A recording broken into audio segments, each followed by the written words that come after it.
Yes, we are already on to the Week 13 main slate. We need to move past the Thanksgiving hangover and set our sights on what Jam and I were just discussing is a very ugly slate, but we are going to break it down for you guys, find those hidden gems, those top plays. We'll go position by position, and then we will build a lineup on DraftKings with some of JM's favorite building blocks.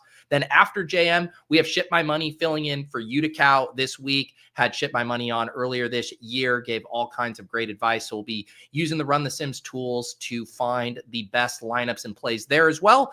And then after the show, I'll do the underdog breakdown with the Badge Bros. I'm Pete. Let's get ready for the block party. Peter's one of the greatest depositors I've ever seen. Trust the process. Let's go. I got auto matched with Levitan. Bullshit. I just go the other way. In that 66, I win all the money. All the money. If I had 150 lineups, I'd win too. AP, coach spot bullets in your head like KD. Bust it, bitch go bust it. And I had 10 pints with me in Russia.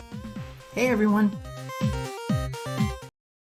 All right, JMToWin, always at a new location. Are you at the same house, just a different room now? Is that what's going on? Now we're in the Ozarks. I got a little dresser right next to me. I don't know if that's aesthetically pleasing or not. We'll pretend like that's on by design. But, yeah, I'm in the basement. We got 6 kids under the age of 7 in this house. They took them out of the house, go to a little Santa's Village. So we got some noise control, and now we'll see if the internet holds up for us and talk some. If it doesn't hold up, we're not missing much. This week 13 is pretty ugly. So, which honestly, off the top, those of you listening, some of you, like, depending on your style of play, you're gonna see a slate like this and you're like, oh, I have extra edge on a slate like this. Lean into that. Others of you, this is the camp I'm in. Like, this is not my type of slate. You don't have to play your normal amount, and so this week, and I expect to play about a quarter of my normal amount. I had a nice little day yesterday on Thanksgiving, and so I'll take that profit and say, well, let's just see what else we end up with this week. But I'm not going to overextend myself this week because this isn't my type of slate. But there are some things to look at and some things to poke around on. I was hoping stuff would open up throughout the week, but so far it hasn't. Yeah, and we'll keep our eyes on some new stuff. I know, obviously, with like the Chargers backfield and the Bucks backfield, whether with Bucky and Omari and Hampton. So I'll keep my eye on the news if anything comes through. And yeah, I was curious which direction you were going to go, like on these growth slates, because sometimes you're like, oh man, this is where I love it. The field gets overconfident in some of these fragile plays, and then I can really load up on it. But if there aren't just a ton of the great plays, then I could see how you go in the other direction and not love this one as much. Yeah, I mean, we've talked about this year, but like leaning into confidence has been huge for me this year, right? Where are the highest confidence spots, and try to build rosters that maximize ceiling, but that also, I was saying that this morning in my journal, instead of trying to be perfect, try to be perfectly sound, and try to force others to try to come and beat your rosters. And so, and like I said, if we include yesterday's slate as kind of a main slate, that's 13 main slates. I think I've had 8 profitable slates, but also I've had several top 10 finishes across different weekends. So it's not like I'm sacrificing ceiling by doing that. And I think that this is a week that just doesn't provide a lot of confidence. And so for people who are just kind of theory bros, then yeah, there's certainly angles and edge here. But in terms of what I've been doing this year and finding the most success, I mean, we're seeing like right now, Max Brosmer is projecting for highest owned quarterback, and Kenneth Walker's 3rd highest owned running back. Like there's going to be plays this week that people are on that might not hit, but then you might just end up on other plays that also don't hit. So, but yeah, we'll poke around and we'll see what we find on this one, because certainly there are some interesting angles here. It's just not as high confidence as some of the weeks we've had in the past.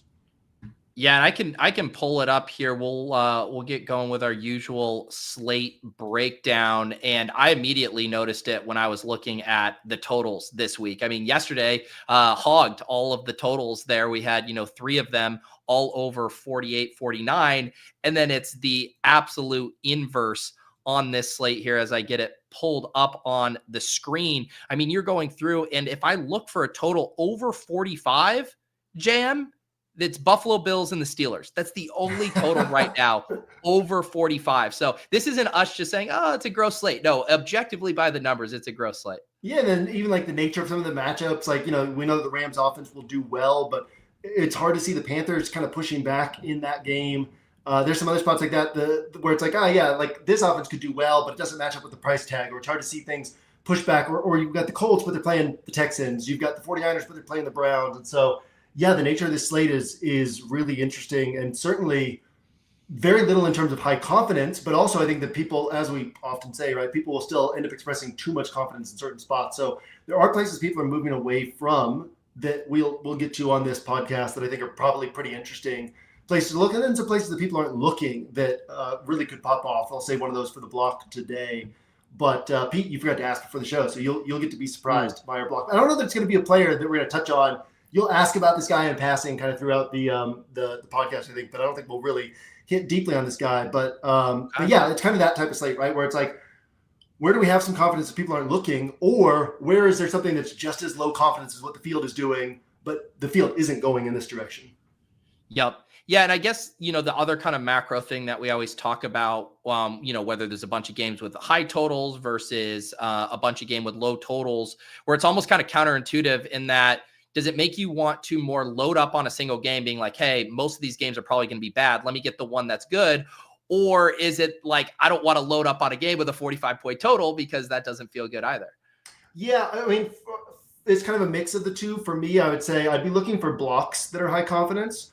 So for example, yesterday in smaller field contests, we'd had 4 out of 7 games that running the backfields plus tight end groups had scored 64 plus against the Bengals.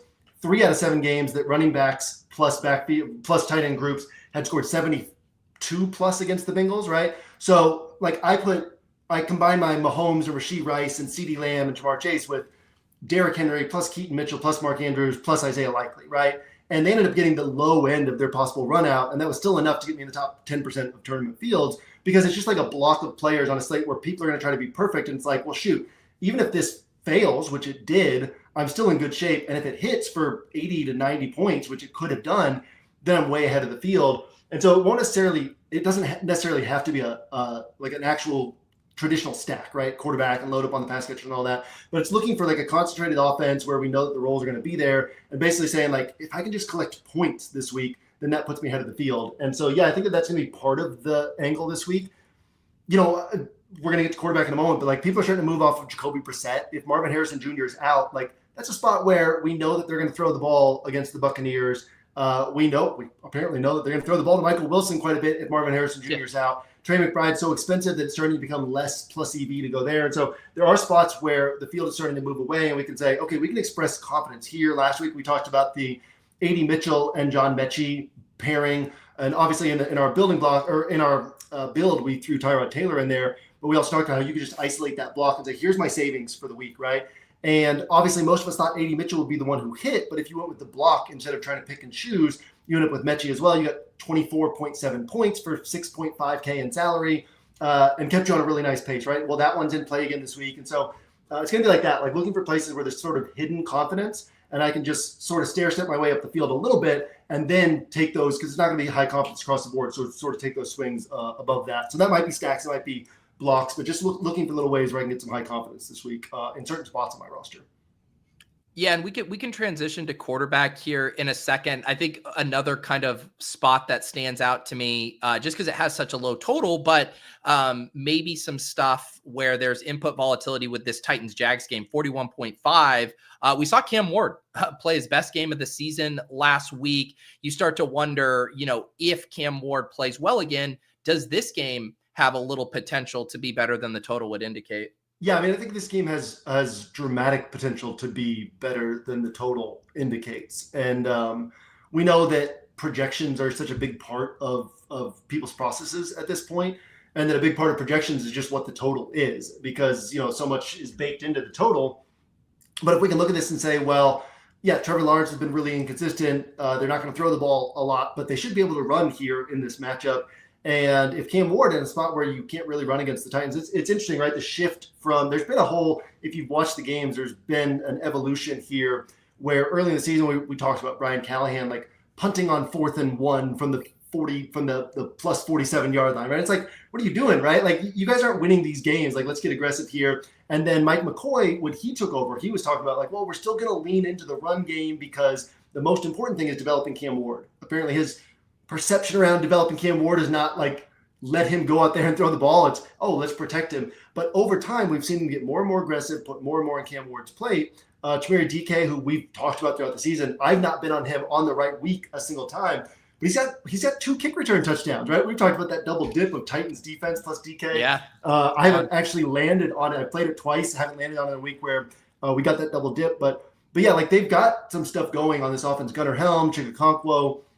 So yeah, I mean, I think that there's certainly opportunity for this to be a game where the total is 52, right? And all of a sudden at the price tags and the players involved in this game, that ends up being very attractive this week. And yeah, I think that this is a week, right? Like, what's the difference between a 41.5 total and 44.5? I mean, technically we're starting to get into different categories once we get over 45.5, but like this is just as likely to play to the upside as some of those other games. And so, yeah, I think we should be thinking about things like that this week. All right, let's head over and talk quarterback here. And I do think what makes this slate feel gross is the lack of like strong quarterback options, right? I mean, we had 6 solid quarterbacks playing yesterday.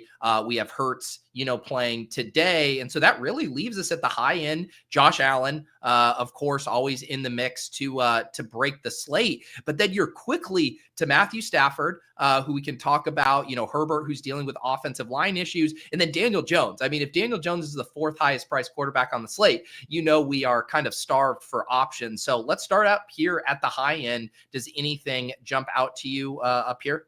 Well, I think one of the things that we want to make sure we're not doing is like tricking ourselves into confidence, right? Well, on such a thin slate, it's easy to be like, well, people aren't going to play Josh Allen, right? And like he can hit for a monster game. Well, his chances aren't high because we know how they use him and we know what the Steelers' offense looks like. It's highly unlikely that this is a game where Josh Allen gets pushed, right? And we look at this Bucks game. That was a very interesting game where you watch that game and it was clear that the game plan in that was like, well, they're going to blitz a bunch. So let's just, from the start, they didn't wait for the game environment to get pushed for unleashing Josh Allen.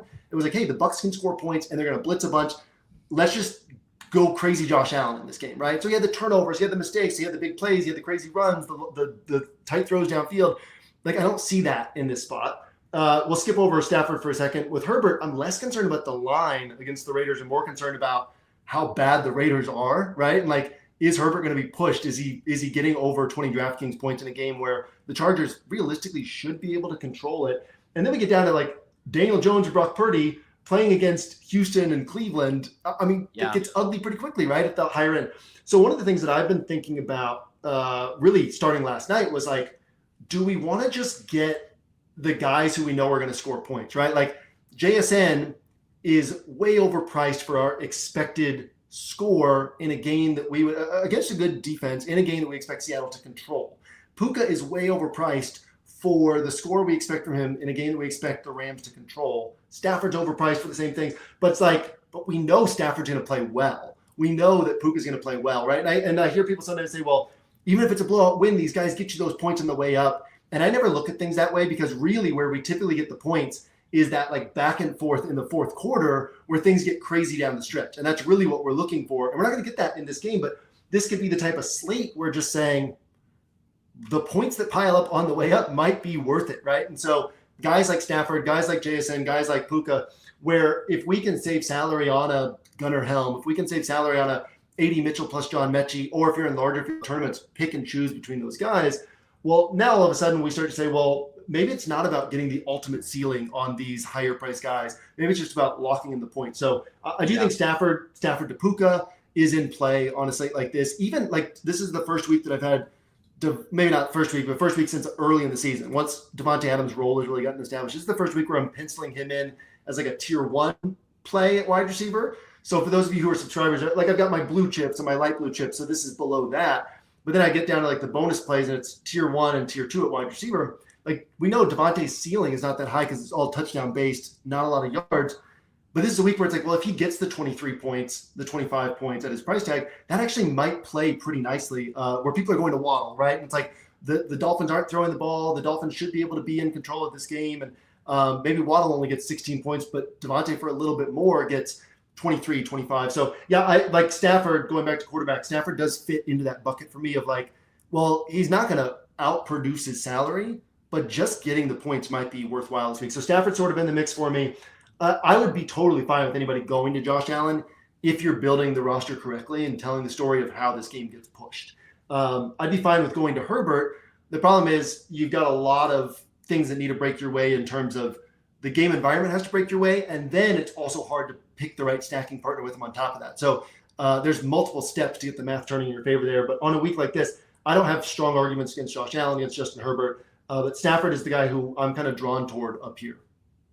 Yeah, and kind of what I'm picking up too from how you're describing the situations, even with the past catchers, is like this is a week not to have quite the same amount of sticker shock on the salary and thinking about the traditional multiplier you need, and that a lot of times we're looking for the ceiling from those high price guys, but this might be a week where you're kind of banking in the floor aspect of it instead. Yeah, and these guys obviously can hit for ceiling. You just got to get kind of lucky for it to get there. And last week we talked about that idea of looking through your roster and seeing how many players or blocks of players you have where you're like, I'm getting 20 to 30 with upside for more, right? JSN last week, 20 to 30 with upside for more. Trey McBride didn't get there, but you could look at him and say, I'm probably getting 20 to 30 with upside for more. And this is kind of a week where it's like, okay, if I feel pretty confident I'm getting 20, there's not a lot of players on the slate where I can say that. And so, my eye level kind of comes down and becomes less about salary multipliers because, the tendency can be like, well, these guys are overpriced, so let me go mid-range. But then if most of these mid-range players don't perform, they're all getting 9, 12, 14, 16. Or, you're trying to hit a 4-leg parlay and get 4 of these mid-range players right, only one of them hits. It still ends up being better to have gotten, the sure 20 points from one of these guys up there. I mean, the same thing, right? We can look at yesterday's slate.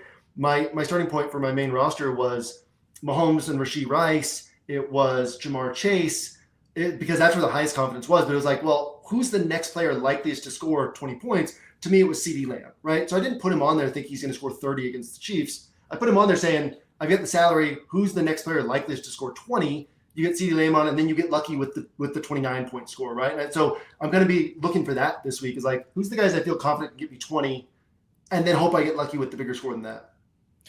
Let's talk now about this 5K range, because there are some interesting guys to discuss. Obviously, too, we've kind of already hit on Darnold with JSN, which is kind of like a miniature dynamic of the Stafford and Puka that you were describing. And then Brissett, who just continues to chuck the ball at an incredible rate. But I think we could also include CJ Stroud, who should be back this week at 5K. And I think we could include Trevor Lawrence, who gets this Titans team that we just mentioned might be a little pluckier than the total indicates. So anything in the 5K stand out to you? Yeah, I think that Darnold, there's some interesting narrative components there. And obviously this offense, can always put up points. He's not high on my list, but certainly a guy that I could see putting up a big game. This is a week where it's like my list is not high confidence, right? So when I say my list, like I don't want it to imply like I'm down on players who are not on my list. Stroud's a guy that I won't go to just because it hasn't been happening. Obviously, the spots where it happens is where there's not a pass rush, and this is a spot where DeForest Buckner being out means we don't have a strong pass rush from the Colts, but we do have Lou Anarumo having a lot more flexibility in how he schemes things up with Sauce Gardner and Javarius Ward in the secondary. So Stroud, not a guy that I'll be going to, but I can certainly see the case being made for him. And then like Brissett, to me, he's still the guy. He's still the highest confidence play. It was interesting to look at early ownership, right? But to look at ownership this morning and see him kind of sub 4%, because what are we scared off of on a slate where there's so little to like? And this guy scored 20 plus in 6 straight games, and they can't run the ball, and you can't. It's another matchup like the Jags last week where, the 49ers is different because you can run against the 49ers. But we knew the 49ers were likely to score points in that spot where it's like the likelihood of a high passing volume game is so high. And I think that it has felt more and more like the magic's going to wear off, right? Because against Seattle, they fell way behind, and that was how he got his points. Against San Francisco, they fell way behind, and that was how he got his points. Against Jacksonville, he didn't look that great, but he still got his points. And so, we're still sitting here at some point, this isn't going to hit. Well, true, but also we're at 6 weeks in a row. So I don't mind chasing Brissett again this week, especially when there's not a lot of confidence in other spots, and this would still feel like the highest confidence spot. And then Trevor Lawrence, I love this number from Lord Reeves. I think it was since week 6. Trevor Lawrence is the QB9, but he's the QB4 in expected fantasy points, right? So I said last week, I don't know if I said it on the show or I think I said it just in my journal, but literally 6 to 8 times per Jags game, I go like this. I put my hand on my head. Oh, I know. Inadvertently, because of some pass or some decision that's just so outrageously bad. but he keeps getting it done, right? Like last week was Trevor Lawrence in a nutshell. He's like the A.D. Mitchell of quarterbacks, right? Last week was Trevor Lawrence in a nutshell. He like fumbles the ball for a touchdown to the other team. He throws 3 picks. He also throws 3 touchdowns. He rushes for 29 yards. And I mean, Trevor Lawrence is like, you cannot sit there and break it down and feel confident or comfortable. Liam Cohen's trying to hide him as much as he can. They're playing the Titans who, realistically, mathematically, we're like, they're probably not pushing the Jags in this game. But I think Trevor Lawrence is in the mix just because of, he continues to find ways to get points. But out of this group, Brissett to me is like, he's the guy to beat. And then we can think about these other guys and say, if Brissett fails, who hits? Or if Brissett only gets 20, 21, 22, who can go over him? But Brissett is the guy to beat in this price range. Yeah, and then it is crazy in that I think there's multiple guys to discuss sub 5K as well. And, like you said, if people are wanting to get in some of the high conviction plays at running back, wide receiver, tight end, you might end up finding yourself down here sub 5K. I'll toss out Tyrod Taylor, who Star Tours is excited about here in the chat. You mentioned Brosmer at the Stone Min 4K, subbing in for JJ McCarthy. And then Tyler Shuck, too, versus Miami. And I guess Tua as well meets our criteria of being under 5K here. So anything down here that stands out to you, Cam Ward, obviously, as well. I would go Cam Ward for ceiling and Tyrod for confidence. And then, I get the Brosmer play. I'm not going to be on it. And currently he's projecting as the highest owned quarterback. So you're basically playing Kevin O'Connell this week, right? You're like, let me play Kevin O'Connell against the Seahawks. But it's a really tough matchup on the road against Seattle for an undrafted free agent quarterback to get his first NFL start. So Brosmer is not going to be on my list. And then who were some of these? Tyler Shuck. Tyler Shuck, he looked like a competent NFL quarterback, but he's still not putting up points. Rattler looked like a competent NFL quarterback, and he wasn't putting up points. So that one's not for me. I think down here, it's Cam Ward has the ceiling. And if you've watched Cam Ward, it's a little bit like watching Caleb Williams last year in that the tools are so clearly there. The mobility's there. The big arm is there. The willingness to take risks is there. And if they're letting him, cut it loose a little bit more, right? They've actually been encouraging him to run. So this rushing of 33 yards, 37 yards, wasn't a big part of his college game, hasn't been a big part of his NFL game, but the team is pushing him take some of these runs. And then we see 42 and 37 pass attempts. And you could be like, they were losing those games. Like, they've been losing games all season, and they've still been kind of restricting his passing volume. So, and then against a Jags team that you really can't run against, most teams tilt pass heavy against them. So I think ceiling on Cam Ward. And then I think Tyrod, you just, with the rushing floor, with his competence as an NFL quarterback, I think you feel, pretty last week he only got like the 13 points, right? But most weeks he's going to get you kind of those 17 to 22 DraftKings points. And so I'd feel pretty confident going to him just for the points this week. Yeah. One other thing I'll just mention about this matchup for Cam Ward at risk of, hyping it up too much too, but the Jags have been a bit of a pass funnel here too. I was looking at our DVP stuff over at Fantasy Life. If you look at the fantasy boost, they give the 5th lowest boost to opposing running backs, but then you come over here and you look at the quarterback side and their top 12 allowed their boost in the positive way there. So again, things lining up. The Titans have basically no running game to speak of right now. So if they keep this close, it's going to be because Cam Ward is throwing the ball there. Yeah, and it might be, you might just turn off the TV until the second half of the third quarter, and then, see him start cooking from that point. Awesome. Let's I think that's about it for quarterback. I'm sure we'll dive into one a little bit more when we get to the block here, but sounds like mostly, correlating around the pieces you like or trying to save some salary down here, kind of the angles we're looking at. Let's pop over to running back, where again, some of the best players that are normally high conviction aren't in the greatest of spots. I mean, we can start with Jonathan Taylor and Christian McCaffrey. Knowing you, I'm guessing you don't love the price tag / matchup combination here. Well, yeah, I mean, that's my initial instinct. And then I'm like, well, if I like Puka, Puka, right, we're really just, it's that tilt between does he get 88 yards or 110, right? Because that's half of it's a full touchdown, right? Going from 80 to 110 because you get the extra 3 points for those extra 30 yards and the extra 3 points for the bonus.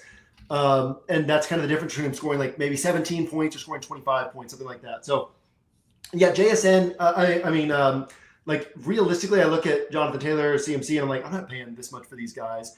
But then we swing over to wide receiver, and I'm kind of like, well, I might play JSN, I might play Puka, kind of expecting similar scores. Jonathan Taylor's not on the board for me because I don't want to attack Houston's defense, especially with a 9,800 player who, he has a pass game role, but he's not central to the passing offense.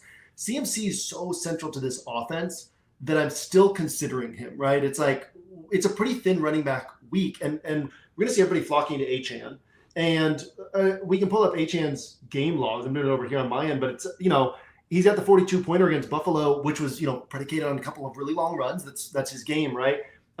24 last week. And then we got 16, 20, 12, the 34-pointer, 16, 17, 18. But my point being, Achane has the role. It's not as high confidence toward the ceiling as people want to give it credit for, right? And this week is so thin that people will flock to him, and he can very easily hit. But my point is, he's likelier to score sub 20 than he is to score 25 plus even, right? And so if he scores sub 20 and CMC just has his normal pass game role in this spot where the 49ers have to find a way to move the ball against Cleveland, well, then we have an opportunity here for 22 plus points, 25 plus points from CMC. The big difference for me is running back has more options than wide receiver. So I kind of still lean toward, if I'm going to pay up, getting over to Puka and or JSN. I built a roster last night that had both of them. It's like, let me just hope for 40 to 60 points. And then, I still liked what I was doing on the other parts of my roster. And so because there's kind of these, we'll get to them in a moment, these 5K, 6K running backs, then it kind of tilts me more toward, if I'm going to spend that salary, spend it at the wide receiver position. But I do think that CMC is in play this week. Obviously, Achane's in play as well, just highlighting that, the ceiling isn't as consistent as people want it to be. And when a player is highly volatile and they're high owned, mathematically, strategically, we would always say, well, you just stay away from a volatile player at high ownership. This slate's so thin that I'm not going to argue against people going to Achane. He's certainly in my pool, and maybe he'll end up on my main build. But my expectation would be that I'll not play him and cross my fingers and say, hopefully he scores 17 instead of scoring 27, and I end up way ahead of the field because of that. In this kind of next tier of guys we haven't talked about, Bijan, James Cook, we can kind of sidestep the Bucky conversation for right now. And I think just as well as he's been playing, we can include Rico in the combo, just with his passing game role increasing as well. Any interest in that kind of second tier of options? Yeah, I think these are all thin plays, right? James Cook,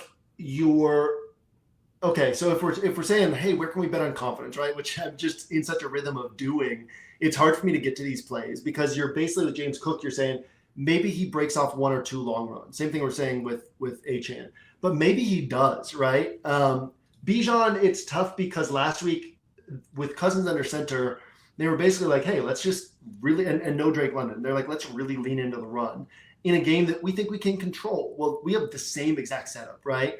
And they actually lean a lot more heavily into Tyler Algier. And we know that Bijan doesn't get, I was looking through, I'll often do this, right? Look through the props market on Saturday night or Sunday morning, just to see if there's anything I'm missing, anything that really stands out to me is like, whoa, Vegas has a lot of confidence here. Bijan Robinson had one of it was like minus 240 or something for anytime touchdown last week.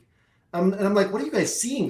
This guy doesn't get touches inside the 10-yard line. Why do we suddenly think that this is a week where he's highly likely to score a touchdown? Obviously, he didn't score a touchdown, and that's been the case for him this year. So, yeah, last week, I actually ended up capitulating, playing Bijan on one of my high-dollar rosters because it was like, I don't know where else to go. And then all throughout Sunday, it was like, what was I doing? I didn't like the play, And it's the same this week where he can hit, but we're really playing him saying, cross your fingers, he can hit, as opposed to saying, here's how he hits. So, yeah, these guys, everything up here has, some downside to it and some reasons to not play it. Bijan's in that group where this offense is kind of non-functional at this moment without Drake London and with Kirk Cousins under center. They realize that. They know that they have a solid defense, so they're kind of saying, okay, well, let's run the ball, let's control the game, let's mix in Tyler Algier. And so, yeah, Bijan can hit, but his chances of hitting are pretty low this week.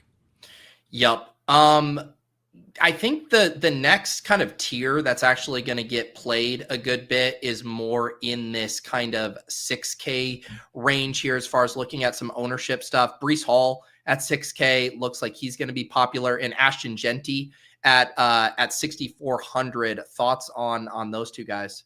Yeah, and I'll throw another guy in here who's not turning to be popular, but that's Travis Etienne, who, the role is similar to the role that Jeanty and Breece Hall have. He's got a little bit more, a little bit lower touch equity than Jeanty, but similar to Breece Hall in terms of touch expectations in a spot against a Tennessee team that, we've talked about this game, right? In a spot against this Tennessee team that we expect the Jags to be able to run the ball well, and they're leaning into the run game. So, I think that all of these guys are very interesting this week, and it won't be surprising if somebody from this group, and we can throw Kamani Vidal in there too, right? He's below 6K, so technically a different threshold, but they're all sort of in this group. It won't be surprising, because I don't expect Amari and Hampton to play. It won't be surprising if somebody from this group scores 25 to 30, and if the guys who don't all score kind of 15 to 20. And if we're saying we're paying the heavy price on CMC because of his pass game role, and he probably gets to 20 plus points, but probably doesn't get over 25. And if we're saying Achane can get to 30, 35, James Cook can get to 30, 35, but they're probably scoring 15 to 20. Well, then why not save the salary when there's this many guys who it's these guys probably score 15 to 20. So, I really like, I'm not going to be unique in this, but I really like this running back range of and I would rank them Breece Hall, Travis Etienne, Ashton Jeanty, Kamani Vidal. But as with any, I was just thinking a moment ago, I can't speak in I'm cutting this guy off my pool type of manner this week, right? These are I don't have anybody in my player grid this week as a light blue chip or a blue chip, right? Wow. Everything is down in the bonus section. And a lot of my wide receivers are in the tier 2 bonus section. And so it's all kind of you could say 2A, 2B, 2C type plays, right? So I'm cutting off 2C plays, but in favor of 2A and 2B plays. I don't have any 1 plays this week. And so anything that I don't like, not that anybody's listening to this and JM doesn't like it, I'm cutting off my list. But for the small handful of you who really lean into what I say, don't lean too heavily into it. If I don't like something that you like, play what you like this week, because I don't think that this is a week where anybody should be expressing high confidence, and anybody who is just because they're in the rhythm of being of taking stands, right? Because some content providers do that because that's what some content consumers like, is people who take stands. And so, but this is not a week to take stands in our thinking, I don't think. And so, for me, that's how I would rank those guys. But if somebody wants to rank them in a different order, I'd be fine with that as well. I do think Breece Hall is pretty clearly the top of these 4 guys. And then for me, it's Etienne next and Jeanty after that, just because of I think a lot about team touchdowns or team scoring opportunities, and I would put the Jags above the Raiders in that regard. Question for you on, because I do know, generally, especially at the running back position, I know from doing the show with you all over the years, you'll have these tighter pools at running backs, and you'll think about, even if they're the most popular plays, you'll find ways to get unique on the rest of your roster. When you have no super strong conviction plays on a slate like this, does it make you want to maybe look at ownership projections a little bit more for these guys and being hey, I'm kind of low confidence on all of these. Let me just play the one that the field isn't overconfident is a blue chip or light blue chip play. Yeah. This is definitely a week where I would be likelier to flip over ownership on Saturday night and just say, okay, where do I get different? Because if I'm, and typically I'm not right now, Etienne's projecting for sub 4% ownership or sub 5% ownership. So there's an easy place for me to be different. Or playing Breece Hall with Tyrod, like we did on our build last week, with Tyrod Taylor and Mechie and Mitchell, and then you free up a ton of salary to go up to maybe JSN and Puka together.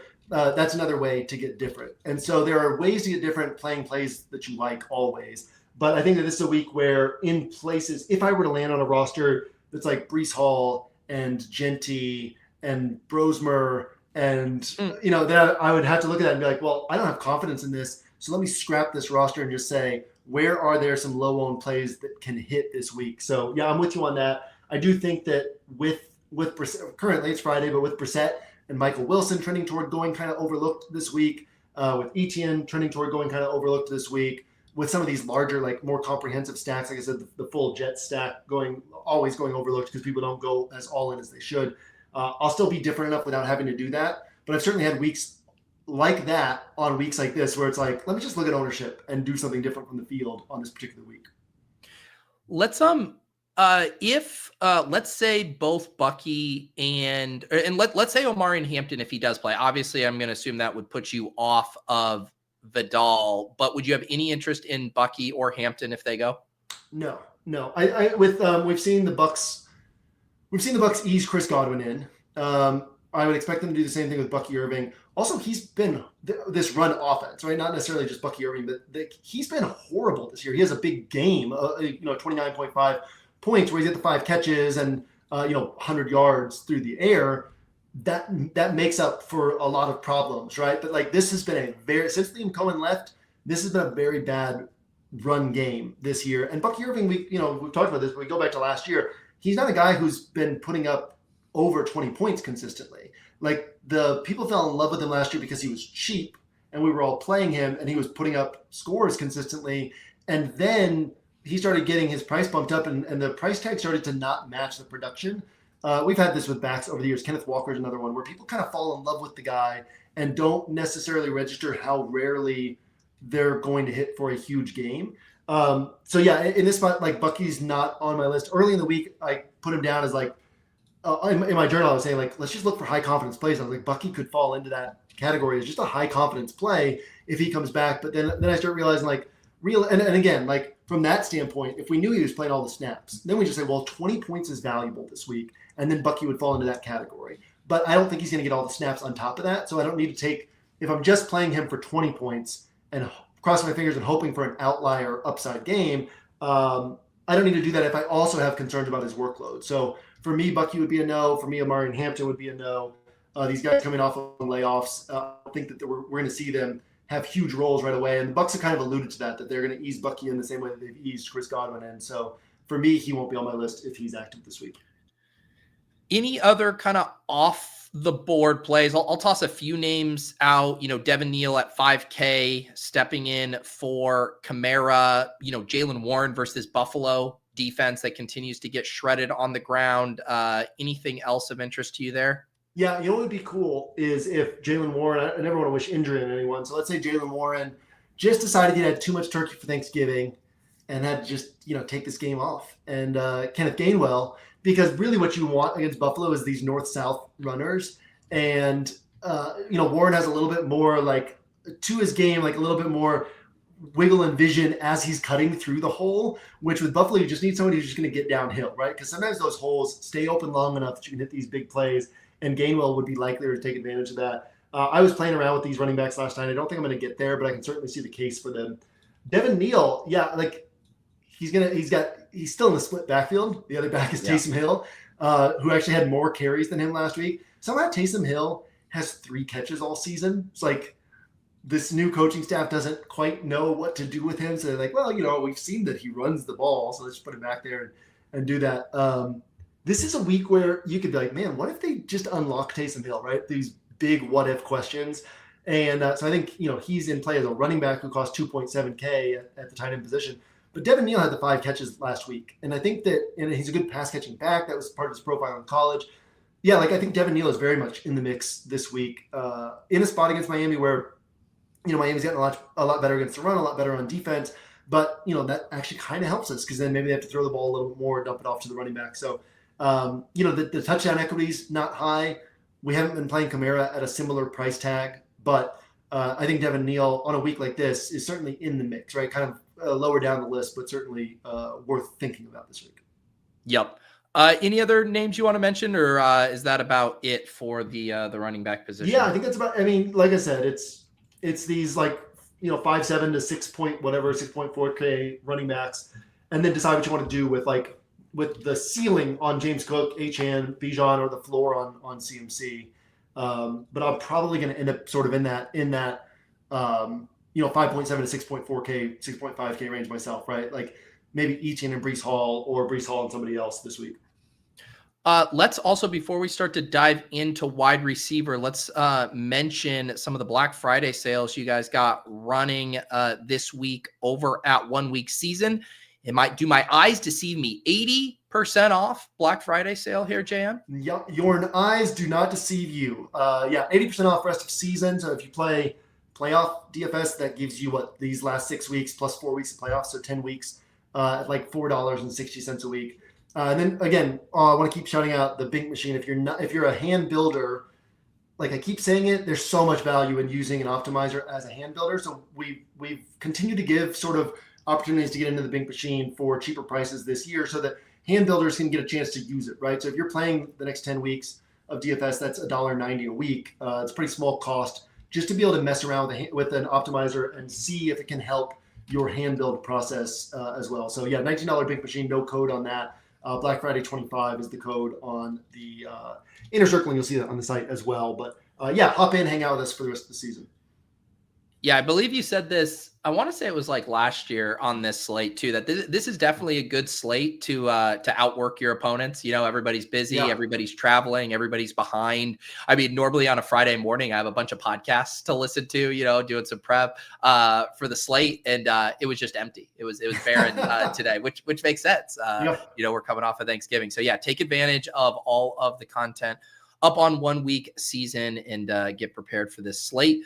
We are going to hop over and talk about wide receiver. We kind of already touched on JSN and Puka. They're both over 9K, both by far the strongest wide receiver plays on this slate. Is there anything else to say about these guys other than what we've already said? Yeah, I just want to shout out, you know, these have been bad wide receiver matchups, but the Panthers I believe JC Horn is going to end up missing with the concussion, right? And then their safety Merring is suspended for punching. Who did he punch? Punched somebody in the groin last week. Yeah. So, you know, appealed it, didn't get that overturned. So a little bit of a softer matchup for Puka. And then also they run a ton of cover 3, which is where Puka really thrives. And then JSN, Minnesota, their biggest issue is against play action, which is a big part of where JSN thrives. And then also JSN is dominated against the blitz this year. We know that the Vikings are going to blitz a lot. So, you know, it looks on paper like bad wide receiver matchups, but certainly spots that these two guys can hit. You know, like a perfect setup would be if Penix were, you know, playing and Drake London were playing, and then you're just like, well, shoot, like they just keep throwing the ball to him in these tight windows and he keeps making these catches. We don't have that this week, but I think that these three guys up here, you feel confident that you're getting points. And I think that's a big deal this week. So I don't know that I'm moving everything around to force them in, but I also think that there are some sort of cheaper blocks and ways to play this slate that it does open up that salary, right? Price tag is just the price tag that DraftKings gave to players. And when you go into the hood, a lot of times you do start to find like there are some underpriced pieces, and that allows you to get up to high confidence pieces up at the top. So yeah, I like the idea of trying to get up to these guys if you can. And they're certainly in a different tier than the guys below them. Yeah. Quick question on the Stafford Puka Adams. Obviously it's pretty expensive to double stack it there. Would that be a spot where you'd be picking and choosing one with Stafford, or would you try to find the salary to make the double work? It depends on what my savings were, you know, like my savings couldn't be like, you could do it with AD Mitchell, and I'd have to think who else you could do it with. But point being, you still have to think about the possibility of somebody getting 200 plus points on this slate. And this is going to hamper you from getting 200 plus points because you're going to spend a ton of salary that's massively unlikely to keep you on that 200 point pace. But if the value that you're using to unlock it is value that can score, like Dontavian Wicks scored, what did he score yesterday? 29 points or something, 24 points, right? Like if you're getting value that is putting up genuinely good scores, then it works. If you're getting value that is, you're like, man, this guy costs 3,200 and he can get me 13 points, then it doesn't work. So if you're finding value, and AD Mitchell is the clearest opportunity or the clearest example I can think of on this slate, where I think he was second in the NFL in air yards last week. Like he's going to keep getting these downfield opportunities. The Jets, he ran 85% of the routes last week. The Jets are going to keep trying to see what they have in AD Mitchell and in John Mechie. And we've seen AD Mitchell hit for the big games before. Our perception on him would be so different if he hadn't fumbled the ball heading into the end zone in that game against the Rams, right? Because he made that incredible catch, knocks the guy down, runs these big plays. It's like, that's AD Mitchell. But then also, you know, letting the ball slip out of his hands is also AD Mitchell. And but we know that the ceiling is there. We've seen it before. He can put up 22, 25 points. He can put up 30 points, right? He can put up the type of score that you're getting from a 6K wide receiver.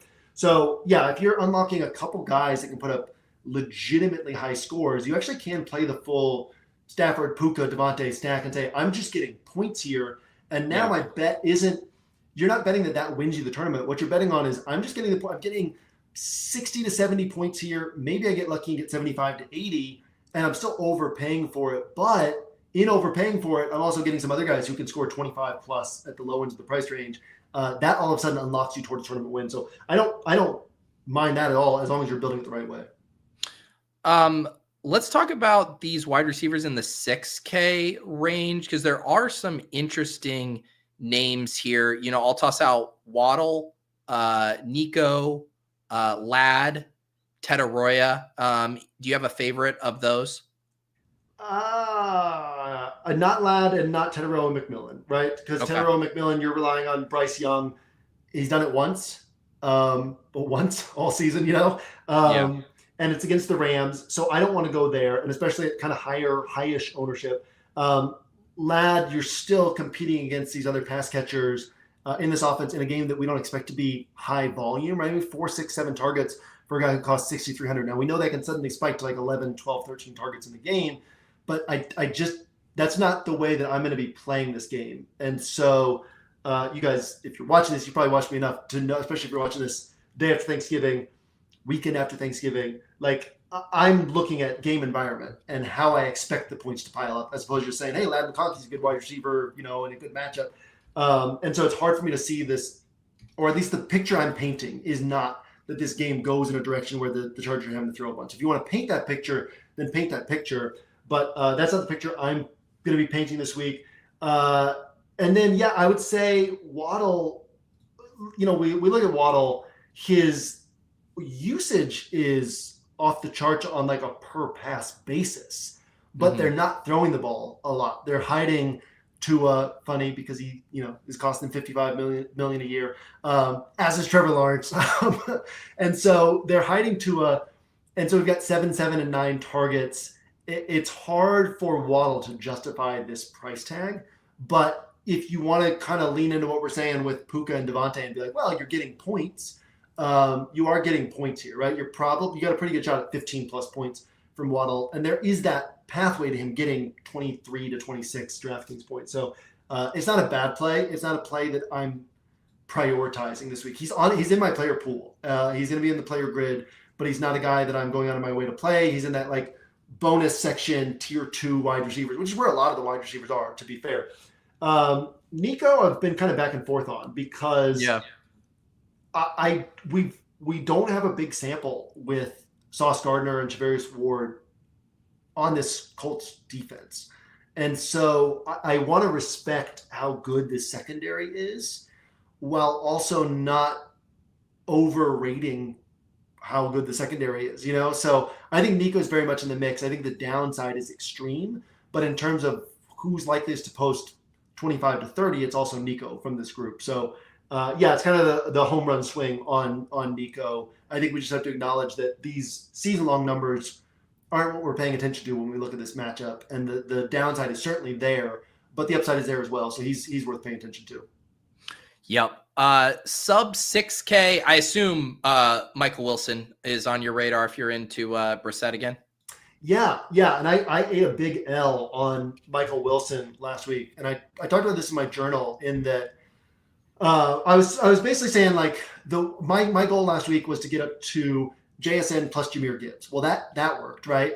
But my thing was like, I want to get up to both guys. And if you're playing Michael Wilson and Emmanuel Wilson at high ownership, you're not able to get up to both these guys together. And there are better ways to save salary. And Emmanuel Wilson, he put up the bigger score, and he was the guy you actually had to have, right? Like Michael Wilson, you didn't have to have. There were A.J. Brown scored more than him. Mechie cost less and scored almost as much as him. But Michael Wilson was the one I got wrong, right? Emmanuel Wilson had the role I expected. The matchup was what I expected. They just ran the ball so much that he ended up with 28 carries, barely at the 100-yard bonus, had 2 one-yard touchdowns. It's like, that's fine. Like, I ran cold in that spot. Michael Wilson, I should have seen, like, how much the Cardinals were going to continue throwing, and then who else are they going to throw to, right? So in my mind, it was like, we wouldn't have been playing Marvin Harrison Jr. at 4,800 at super high ownership, right? So why are we playing Michael Wilson? But this offense has fundamentally changed. They're throwing the ball so much right now. And so that's such a high level of targets we can count on flowing his way. So will it be 15, 18 targets again? Probably not, right? But 10 plus targets is highly likely. And we're looking at Ladd McConkey, it's like 3 targets, 6 targets, 7 targets. We're looking at Jalen Waddle, it's like 7 targets, 9 targets. So yeah, Michael Wilson, if Marvin Harrison Jr. is out, if Marvin Harrison Jr. comes back, you have to think they're going to protect his body, right? He had an appendectomy, so taking hits to the side, all that. Like I kind of think he's not going to play, even though he's been practice limited capacity the last couple of days. If he comes back, Michael Wilson obviously drops down in confidence, but you could still make a case for the target still being there. If Harrison's out, yeah, I just think we get the target here on Michael Wilson, and that's pretty high confidence. And honestly, without a lot of high confidence, that's a spot to go. So, yeah, sort of rectify my mistake from last week, because I could have fit Michael Wilson in with Gibbs and JSN, and again, it didn't actually matter, but it was more like the process being wrong that was where it was like, okay, I have to fix that one, and this is a spot for me to fix it this week. Yeah. Yeah. And I mean, just the way Michael Wilson is being used too with that deep downfield role and high targets. I'm not calling him JSN, but it's kind of like the JSN thing where you're getting a ton of targets and they're deep down the field. So it just like hits in such a super fantasy friendly way. I'm going to throw like some chunks of players at you. You mentioned like Ladd having to deal with those other guys like sub 5K Chargers wide receivers. I'll toss out the Colts wide receivers in there as well. Anything stand out there? DK Metcalf, while we're looking at this 5K range, Richie mentioning we did just get news that Aaron Rodgers is back for this game. Yeah, no on Colts against the Texans. No on DK Metcalf, but I was messing around with that last night. So I'm fine with that being a yes. Like I would not recommend Colts against the Texans. But I would say, yeah, go for it on DK Metcalf if you want. He's not going to be for me. Quentin Johnston is in my pool because of where, like we were saying earlier, right? Is this a week where I might just look at ownership and say, who are people not on? The ceiling is there on Quentin Johnston and the price tag's down. And so, just week 10 that he had 10 targets. Like those targets can still be there for Quentin Johnston. So, yeah, Quentin Johnston is a guy who's in the mix. And, yeah, from that group, I think he's the only one who I'm interested in this week. Yep. I guess the other block anything with Jags wide receivers, I think we're still waiting on Brian Thomas Jr. news. If he doesn't go, anything with like a Parker Washington. I think he practiced in full yesterday, if I'm not mistaken. So that would, lean toward him playing. Yeah, I mean, it'll be, I think I'll probably use this more as fact finding of how because we know that they're leaning into the run. We know that Brian Thomas Jr. has one game in his career, one worthwhile game in his career with Trevor Lawrence, right? People, again, we talked about it on the show, but a lot of people forget that all of his big games last year were with Mac Jones outside of one. So, and then, I think that what we'll see is Parker Washington's role shrink a little bit. Jacoby Myers' role stay the same, but also they love Parker Washington. He's been playing well. So we could see like Brian Thomas Jr. not play as much as he has in the past, be kind of like a 60-70% snaps, first game back, and Parker Washington still get involved. So, yeah, Jacoby Myers would be the guy I would go to, but you can make some interesting cases for some different guys. Great matchup against Tennessee, but we still expect the Jags to lean on the run in this spot as well. Any other names you want to mention down here? Sub 5K seems like Mitchell stands out. I'm guessing DK if you are pairing up someone with Ward. Yeah. I mean, DK's got this. He's got the speed. He's got the short area roll. He's got the downfield roll. Realistically, we're going to see a ton of targets flowing toward Gunnar Helm and Chigakonkwo based on both matchup and just the way this offense has been playing, right? So you kind of look at it, you're like, who else do they have to throw to? And then you realize, like the backs get some catches. These tight ends are taking up a bunch of targets. Tennessee tight ends would be a great play, but that's not something that's available to us. They're splitting up this work. But yeah, I think that DK is interesting. I actually haven't played around yet I made a note last night to build some rosters with Chigakonkwo and Gunnar Helm together and see what that looks like from a value perspective. And it's about $6K in salary. Can we get 24 points, 30 points? But no, DK is definitely the wide receiver to think about here for this team. And then, yeah, I think it's really, in terms of value, it's the Jets wide receivers is who we're looking at, And again, like last week we said, tighter builds, just play them together because you don't know who's going to hit. We ended up getting 14 targets on 28 Tyrod Taylor pass attempts. They caught, I forget what they caught. They caught 8 of them. That's right. 8 of them for like 100 and something yards and a touchdown, right? We spent 6.5K for 14 targets for 8 catches for over 100 yards and a touchdown, right? That's tremendous. And this week, they're not that much more expensive. So on tighter builds, you can certainly say, oh, salary is not that tight this week. I can just play these 2 guys together and unlock a ton of salary. And it's like, I think they're 7.4K this week. But yeah, it's like playing a 7.4K wide receiver who, again, Tyrod only threw it 28 times last week. So if he throws 36 times, 16, 17, 18 targets is certainly in play for these guys. I'll pay 7.4K for 15 plus targets, So yeah, both these guys are in play. If I'm playing just one, even though Mechie hit last week, AD Mitchell's the guy with the ceiling based on role. But yeah, I like these guys down here. Yeah, and it sounds like overall, just talking through the wide receivers with you, that you kind of like the studs and duds angle as far as get some cheapies in there and then get some of the higher conviction bets up at the expensive end. Yeah. If we've run cold on news this week. Every bit of news that's come out has made the slate tighter and even lower confidence. But if we get Marvin Harrison Jr. out, then Michael Wilson kind of unlocks that mid-range for me a little bit. And like I said, Jalen Waddle is in the mix for me. Nico's in the mix for me, but certainly willing to go cheap and say, this is pretty good for the salary I'm spending, and then unlock, one of these higher priced guys as well with that. We are going to talk tight ends here and then build a lineup. Like I said, at 2:15, we are going to do Bully the Sims today, ShipMyMoney filling in. And my schedule for shows is all out of whack this week. So I'm actually doing After Dark tonight. I'm going to a concert tomorrow night, so not going to be around. What's that? I said, hey. Yeah, it's like, us dads get out of the cave for once.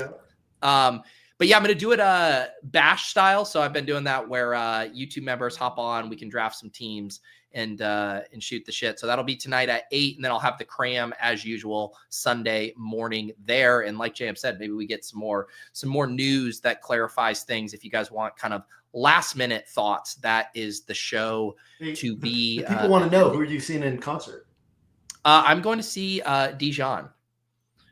I don't know if you're familiar with him. Yeah, he's one of my favorite artists this year. He was did you see One Battle After Another? Yeah. Okay, so he made a cameo. I did get out of the house for that. You did, yes. Yeah. Did you enjoy that movie, by the way? Yeah, it was great. Yeah, it was. Yeah, he's got like kind of like an R&B ethereal style that I really like. Highly recommend. Check out his album on Spotify. Use promo code. No, I'm kidding. All right, let's talk tight ends here, JM, where we do have some of the heavy hitters up here. Of course, Trey McBride. He is lapping the field salary-wise and points-wise these days, 7,800. Bowers at 5,800, coming off of a disappointing game. Kittle in a tough matchup, 5,300, and then Tyler Warren, 5,200. Thoughts on those kind of big four there? Yeah, I mean, all of them can hit for a big game. I think I have them ranked. Originally, I had no tier 1 tight ends. Everything was just tier 2. And because of the price tag on McBride, I've currently have him penciled in as tier 1. But again, like I'm back and forth on that. I don't think I'll play him because the price tag's so high that now we're like, I laid out in the journal earlier this week the scores that we would have gotten before touchdowns. And, they're great, but they're not elite. They're not 7,800. And so we're really banking on the touchdowns with McBride. But if the field is off of him, which it looks like they will be, there's still a strong case to be made for saying we can get 20 points and we've got a shot at 30. And so that might be a place to go just based on that. Brock Bowers, I don't like the matchup against the Chargers, but also just look at the ceiling and a change in offensive coordinator. Maybe they do some things differently here, play him more in the slot, play him more in line where he's better. They've been playing him out wide a lot lately. How many coaches are the Raiders paying that are not on their staff? Like, they've got a laundry. They had to sell part of the team just to be able to pay all these coaches because they don't have, they're not a cash flow team. They're a family owned team, kind of like the Browns or like the Bengals. They've had to sell part of the team just to pay all these coaches that they fired. So Chip Kelly's getting paid. Greg Olson's now offensive coordinator. So yeah, I could see him unlocking Brock Bowers a little bit. George Kittle, again, bad matchup. But if you think, well, the 49ers have to move the ball somehow, so maybe it's through George Kittle. Cleveland's kind of a raced tight end upside this year, but it can happen. So I would, and then Tyler Warren, bottom of the list for me against Houston. But yeah, I would probably rank them McBride, Bowers, Kittle in that order, even with price tag in consideration. But all three of those guys have been listed in tier 1 tight ends for me and in tier 2 tight ends for me. So they're all kind of in the same group for me. And as you kind of referenced with McBride, he's not pacing to be popular. And of all the guys we mentioned in this tier, it kind of looks like Bowers is the only one who's going to fetch over 10% ownership. Gadsden is looking like he's going to be one of the most popular plays, 4,300 here versus Las Vegas. Thoughts on him? Yeah, I'm okay with that. Any guy who is 4,300, we always like to compare these tight ends to wide receivers priced similarly. Any guy who's 4,300 and has the ceiling he has, I like that. I think that this is one of these spots where the 32-point score is sticking in our head and weighing a little more heavily than it should, because we go through the game logs and we get that game, right? And we see this with players who, I can't think of the example that is in here somewhere, but there was somebody at the start of this year who put up 30 at like the very beginning of the season, not at tight end, but at some position. And it was like their only game like that all year, but people have been continuing to play them. No, it's not him. Anyhow, all season they've been waiting for that game to pop back up, right? And I think Gadsden, because it was when he first emerged and he put up that big game that everybody's going to be looking at him through that lens. That was a special game, right? That's probably not what we're getting. We're probably getting this, 10 to 18 point game if things go well, with opportunities for sub 10 points in a game where they might not be throwing the ball a bunch. But I'm totally fine with the Gadsden play. I don't think I'm going to end up on him myself. I think for me it's going to be like I'm going up to McBride or I'm going up to Bowers, or I'm going down at tight end is how I'm looking at the position. All right. Well, if we are going down, how far are we going down? Are we going all the way to Greg Dulcich at 2,500? I'm not going down to Dulcich, although I'm fine with it because of the way that they like to use their tight ends.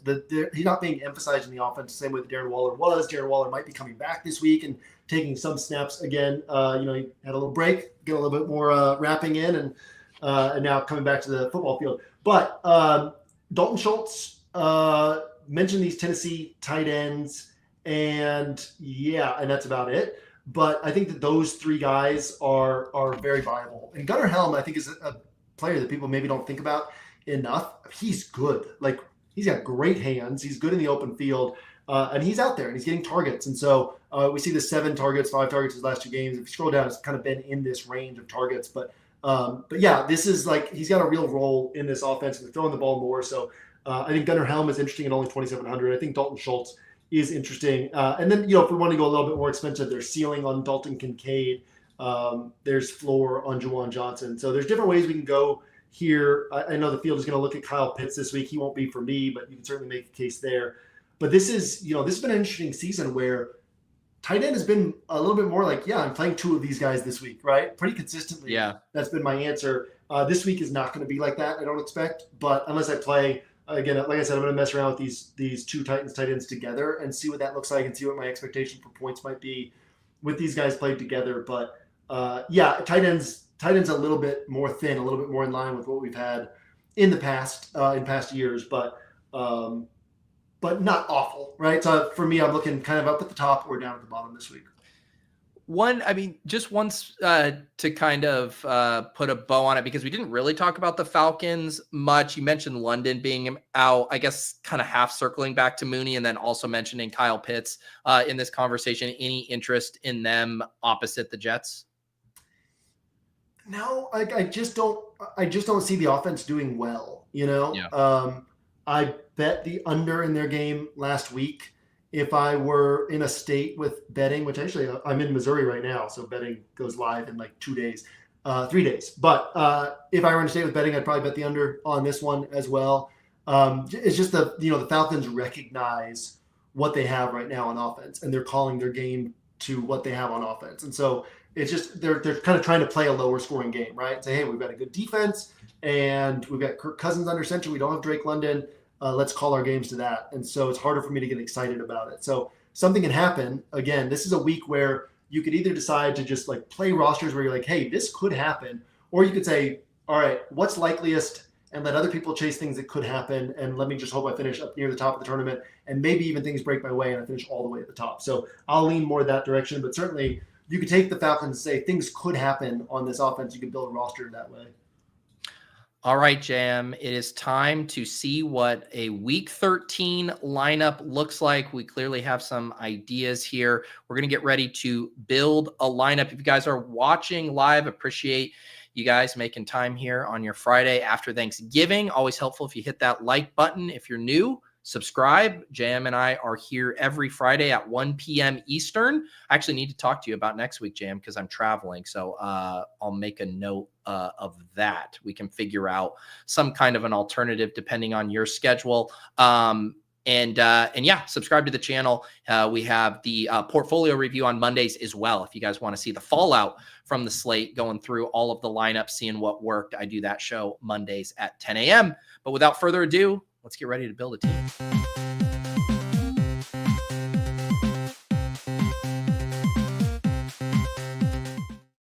All right, we are going to build a lineup. You said that I might touch on or skim over your block that you had because I did not know going into it. Did I ask you about this player? Moments later, you asked and we went somewhat in depth. So I was wrong. But we're going to attack this Jags and Titans game. Okay. And we're going to take Cam Ward. We're going to take Dike. We're going to take Gunnar Helm, and we're going to take Travis Etienne. Okay. And we're telling a very straightforward story of how this game could play out, right? Where the Jags are playing from in front, they're leaning on the run, in a spot that's great for the run, and where the Titans are continuing to open things up a little bit, and Cam Ward is throwing to kind of two of the three main guys that he's going to be throwing to in DK and Gunnar Helm. And so what I like about this Cam Ward, DK, Gunnar Helm stack is, let's see, we're paying 11.6K in salary. On this particular week, we're talking about, well, you can play JSN and hope for 20 to 25, right? If he gets more than that, great fortune is flowing your way.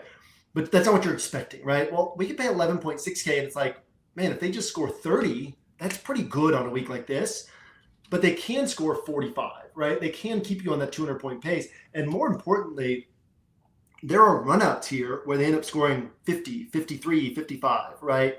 And so on a week like this, where things are so thin, I like this idea of a cheap stack that gives you opportunities to get like a 6x salary multiplier from your cheap stack and keep you on this tournament winning pace, or at least a 5x from this cheap stack and keep you on a tournament winning pace. So yeah, we've got Cam Ward, we've got DK, we've got Gunnar Helm, then we've got Etienne as the bringback. We've also have salary freed up here to do a lot of different things that we might want to do on this particular roster. And because we're going with such a low-owned block of players, right? All of these players will be low-owned. They'll be low-owned collectively as well. We can play any high-owned piece that we want if we have confidence on high-owned pieces. So we don't even have to think about strategy outside of this block, because this block will A, unlock unique roster combinations that other people don't have, and B, will unlock ceiling, the ability to chase ceiling that other people are also getting, but then we can have the ceiling on this block that other people are not getting that unlocks everything. So yeah, just strategically, it's a really nice way to go as well. And if this were basically any other week of the season, this would be in like my beta pool, which is things I'm just considering for large field play. But given the shape of this slate, this is actually something I'm considering for tighter builds, even my main build this week.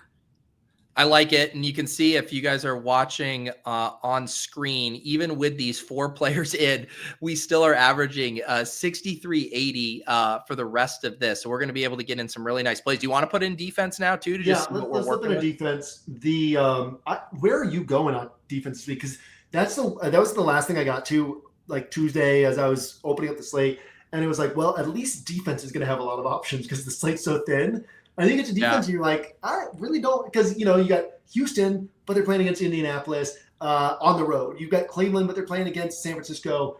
Brock Purdy's been pretty mistake prone this year, and he's playing in Cleveland. Daniel Jones has a fractured fibula, and he's going to take on the Houston defense. So there's certainly upside on those 2 best defenses on the slate. But is there anything else you're seeing that's kind of like, sneaky ways to go at the position? Well, the one that jumps out to me, and you were just talking about how you don't anticipate the Falcons having much success. What about the Jets at 2,400 at home? Yeah. We're looking for, and I've messed around with that one, right? We're looking for sacks and turnovers, and the Jets have 1 turnover forced all season, historically bad in that regard. And the 19 sacks. So I'm going to say no on that one. I did say, well, it was last week. I said, like, Kirk Cousins is at the point in his career where he's going to throw some pick sixes because he's going to think he has the arm strength to make certain throws that he doesn't have anymore. And sure enough, last week, right, like pretty early in the game, throws a pick six out to the flat that, the arm strength wasn't there. Saints picked it off. So I could see it. But I would rather pay a little bit more and get up to Cleveland, and again, like, we don't typically pick on the 49ers, but Purdy has been mistake prone. He's thrown, I think, lower than 50% of the passes of Mac Jones and has as many interceptions as Mac Jones this year. He's been out there slinging it. And so I can see Cleveland racking up some points on a kind of thin DST slate. Yeah, so if we do that, that leaves us running back, 2 wide receivers, flex, 7.2K available average. Yeah. Let's assume that Marvin Harrison Jr. is out, and let's put Michael Wilson in. Because I think what we're going to see here, I mean, we might actually build like a roster that I end up using, which I haven't built this roster yet. But if we put Wilson in and then put like Breece Hall in, we're going to just have salary to do kind of whatever we want at these last 2 spots. We're not quite going to be able to get up to JSN and Puka, but we could do like a Puka plus Devontae Adams pairing. It fits perfectly. And just say, like, basically this what we said, right? If we're playing these guys together, the idea is to lock in the points and to then say, are our salary savers able to put up like a big score? Well, our salary savers is this comprehensive game block where we talked at the top that this game can play out very differently. Jags and Titans play out very differently. If it plays out very differently, then all of a sudden, we're getting from the Titan side, we're getting 50 plus points, quarterback plus 2 pass catchers. That's not difficult to do, to get 50, 55 points. And it's within the realm of reasonable possibilities that Cam Ward puts up like 26 DraftKings points in this spot, right? And if he does that, we could put up 57, 60 plus DraftKings points from this group. And then Travis Etienne kind of gets looped in there as a guy who can score 20 to 25. And so all of a sudden, we're actually unlocking tons of ceiling from our salary savers. And they were just saying, let's just take the points on Puka and Devontae Adams. So other ways you could do it is JSN and Waddle, JSN and Nico, change the running back from Breece Hall up to CMC and kind of go a different direction there. But this really unlocks some things for us here. I did just realize you can fit JSN and Adams. There you go. Yeah, JSN and Adams. Okay. So what's the are Puka and JSN are? I thought they were 500 difference in price. 500 difference. Yep. How did we just do that? Did we have 500 left over when we did the other one? Yeah. Oh, yeah, okay. we had 500 left over. Okay. Yeah. There's a lot of different ways you can go here. Yeah, and then you're saying, okay, hopefully Adams takes away the touchdowns, and gets a few extra yards, a few more yards than normal. Hopefully JSN is one of his big games in what could still be a competitive game, right? You're actually kind of leaning into what the field is doing. The field is betting on Rosemer, betting that this game is competitive. Well, if this game is competitive, then JSN ends up having more opportunity to hit in this spot. So, just a lot of things that we can do with that starting point. I think that's the main thing to illustrate here is what I said, right? On a normal week, this would not be on any of my single entry 3-max builds, but this is the type of week where this is something I might lean into, right? I could end up with Tyrod and Mitchell and Mechie as my core stack. I could end up with Cam Ward and Dike and Gunnar Helm as my core stack, or I could just end up on Brissett and Michael Wilson, right? And maybe even Trey McBride on there if people are not on him, and then find other ways to save salary. Those are probably my 3 main things I'm looking at. In fact, maybe Stafford is the 4th guy that I'm thinking about at quarterback. But this is the type of week where we can unlock something like this even on tighter builds. And then obviously this plays really well in large field play as well. So there's a lot of ceiling on this roster, but also a lot of points that we're locking in at those higher priced guys. Yeah, I really like the JSN Adams pairing just because, like you were saying, if Adams is smashing, he's probably getting a couple touchdowns again. They basically use him as a running back at the goal line now. And, Puka has such a high floor, but we have seen Puka's ceiling really take a hit of late because of Adams at the goal line, because they're running all these 3 tight end sets, etc. So if you're playing the scenario of like the Puka teams don't get there, it's probably because Kyron or Adams is scoring 2 touchdowns, and then you pair that with JSN, you kind of get a double whammy there. Yeah, I mean, Devontae has 22 end zone targets. There's only 2 other players in the NFL with more than 10. It's outrageous insane. The way they're using him. So, Yeah, he said that it's the most money he's had, I think, ever I bet. or in a year. Yeah, I mean, yeah, no kidding. Yeah. Well, I know I was laughing the other day when I saw the one that they drew for him at the goal line, just such as the classic little fade route to him. And I'm like, did he have in his contract before he signed it where he's like, yeah, I probably lost a step, but you have to just throw it to me every single time at the goal line. And that's, we said it early in the year. It was like, there was a couple games, one or two games, there was like 7 end zone targets because they kept missing. And it was just like, all right, second down, let's do it again. Third down, let's do it again. It was like, well, this is clearly something that they're doing this year. They've gotten it figured out. So yeah, those touchdowns are there for him. A few other little news things before we bring on Ship My Money here for Bully the Sim. CJ Stroud just did get confirmation he is going to start. And then Nick, who's our resident Carolina fan, says Horn was officially ruled out. So I do agree with JM that secondary is going to be brutal here.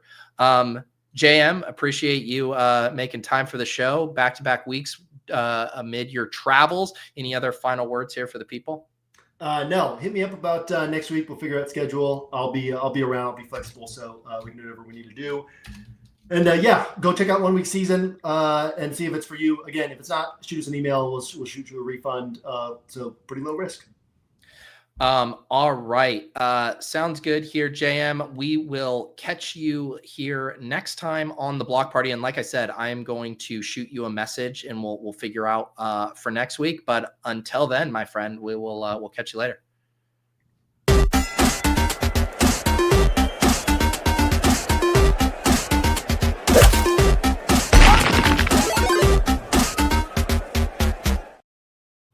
All right, guys, I am realizing right now, when I sent over the info to Ship My Money, I had accidentally typed 3:15 Eastern instead of 2:15, making sure that he is good to go. So just bear with me for 1 second here while I check in with him.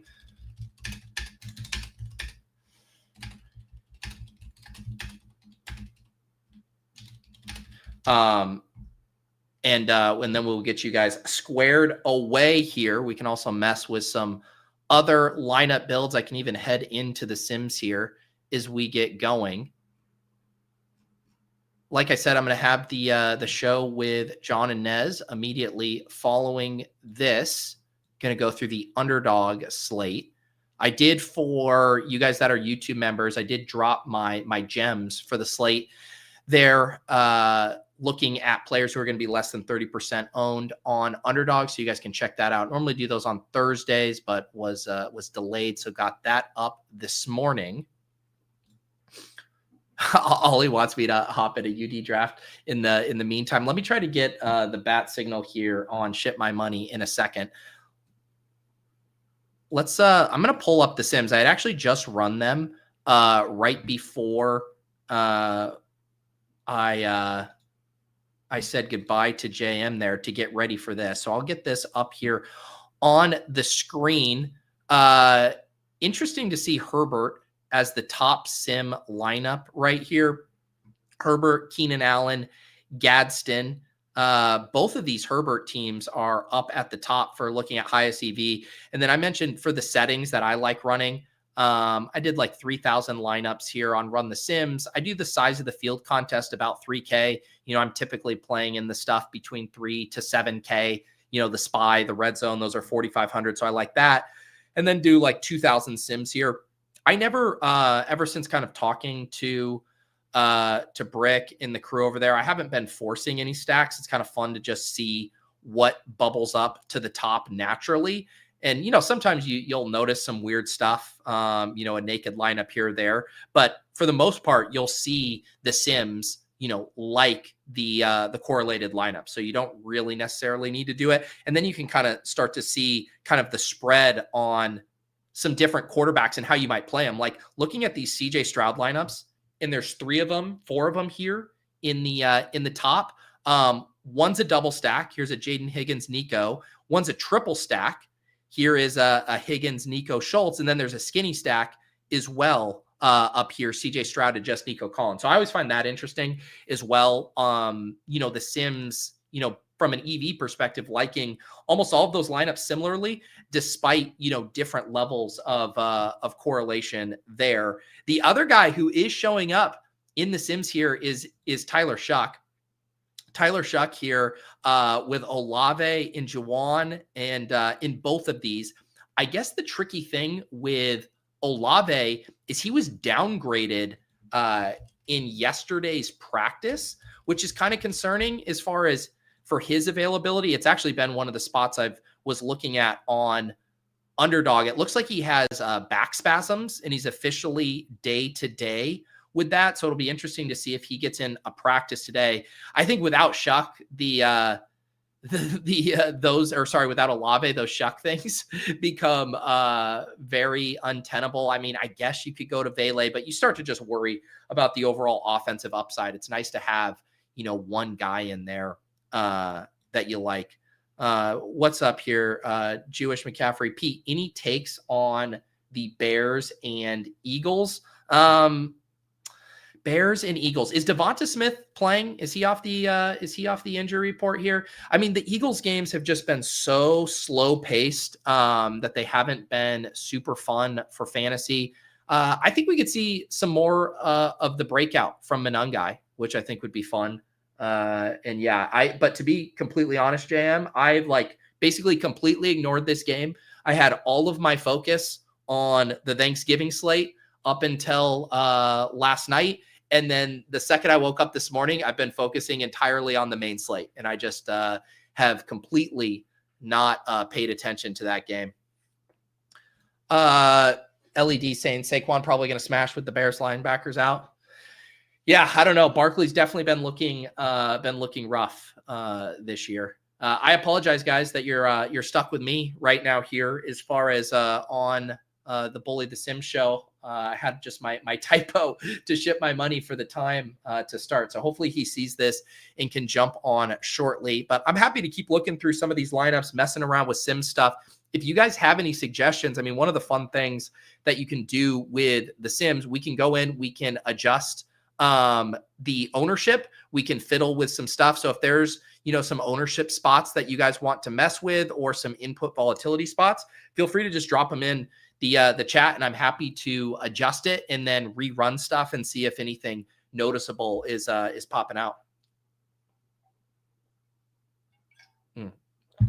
LED wanting some UD scroll sneak peeks. We're going to talk about all of those on the off and on the clock. So I don't want to cannibalize that show too much. So let's keep it to some salary cap DraftKings stuff right now.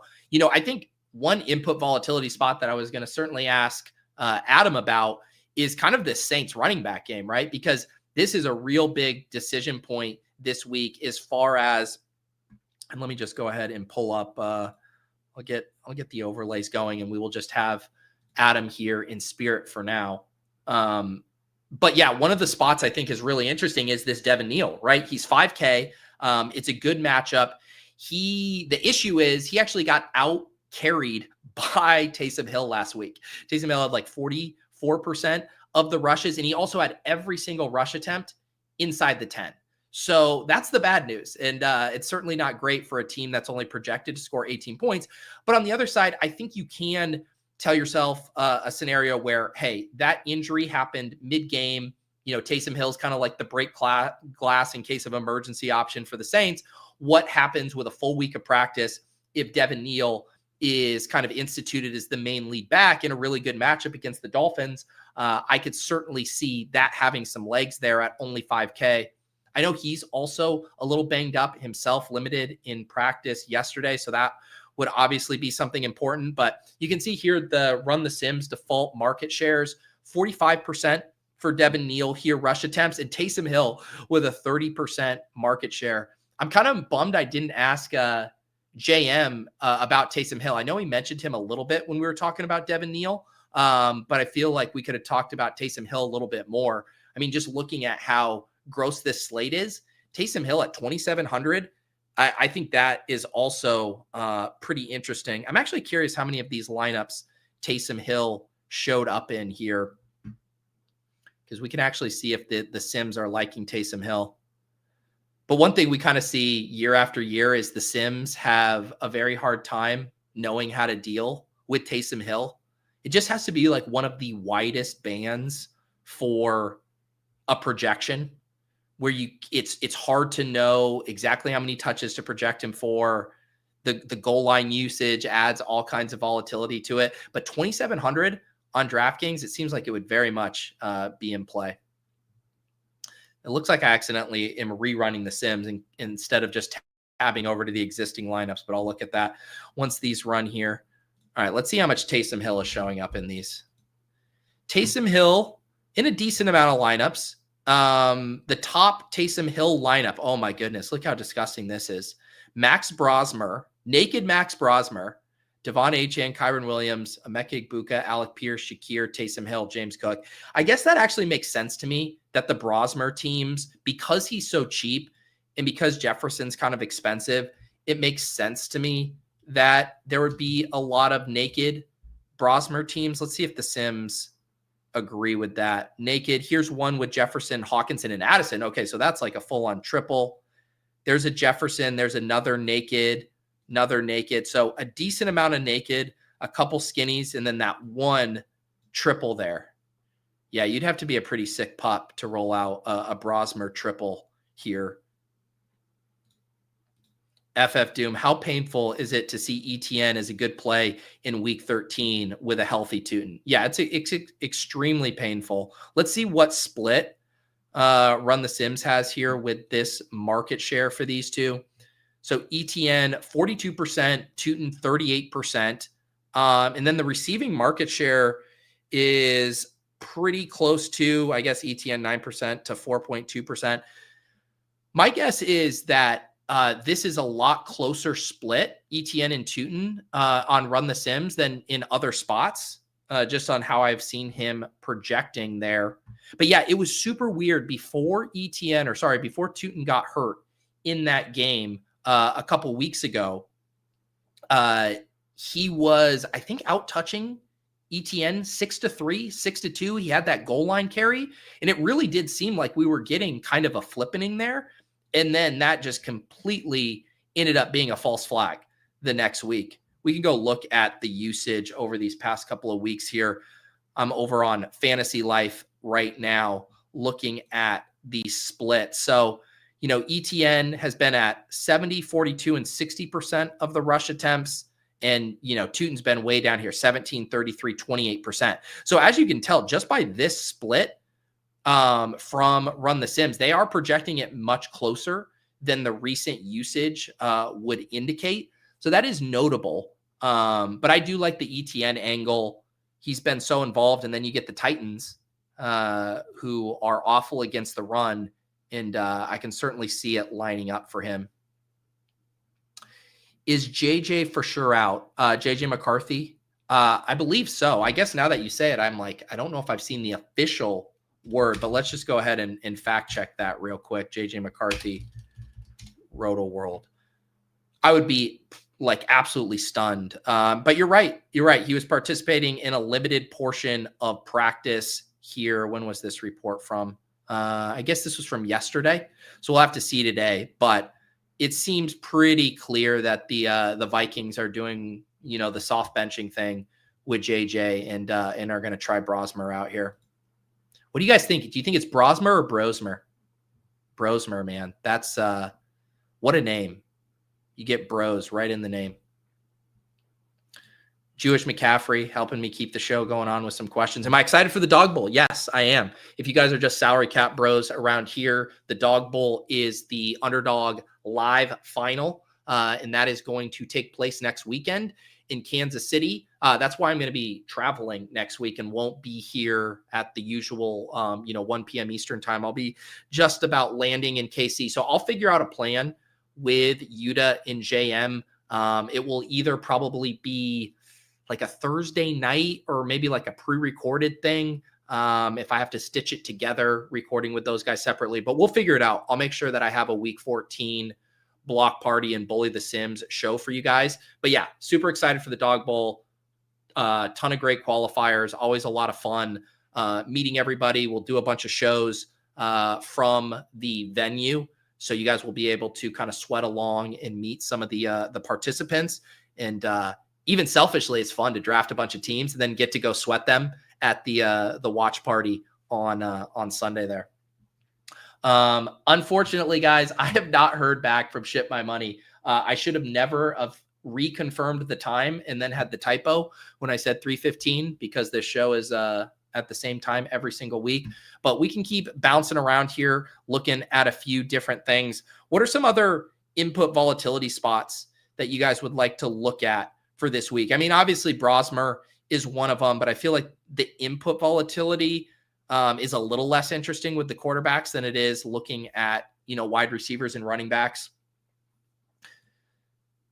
The Pittsburgh running backs is kind of an interesting one as well. JM didn't have a ton of interest in it, and I kind of get it at the price tag, but Jaylen Warren at 6,300 here, getting 60% of the rushing work against this really, really bad Bills team. Like, it's not crazy to me to see Jaylen Warren. I'm not going to say have the Sean Tucker game because Sean Tucker went absolutely nuts, but this could certainly be a 2-touchdown spot for Warren.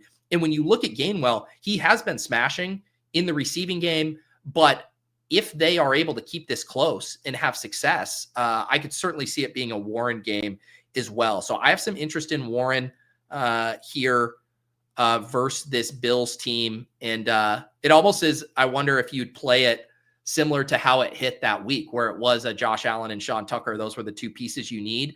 You can certainly see where an Allen Warren are just dominating the touches for their team. This is a good note. I guess I'm going to take it. LED's been grinding the Brosmer film. He says he's very timing route oriented, so Addison could be interesting. I mean, it's crazy how we are so excited for anyone not named JJ McCarthy at quarterback, but that's kind of been the case, right? Like, it's been plug and play with Kevin O'Connell. So if Brosmer can just be, he doesn't even have to be average, right? Like, he could even be slightly below average and it would still be a pretty big upgrade. But yeah, I've been not being able to play Addison. Addison is always like one of the most fun scrolls on the slate when they have, competent quarterback play, just because we know he can always put up 30. So that's music to my ears, LED, if that's the case. Chef wants me to manufacture some DFS scandals so you can do an adjunct mini Lulz episode. I know, man. I can't. There's not been much drama in the salary cap streets these days. Everyone just kind of sticks in their own lane. I'm gonna be turned into a cash game king here. What is this? This is week 13. So week 18, we're like 5 weeks away. But I can stir some shit up then when I take the mantle of cash game king right away from Adam Levitan. Do we have any updates on Kincaid? That's another one. If we're thinking about the Bills here, I'm kind of interested in.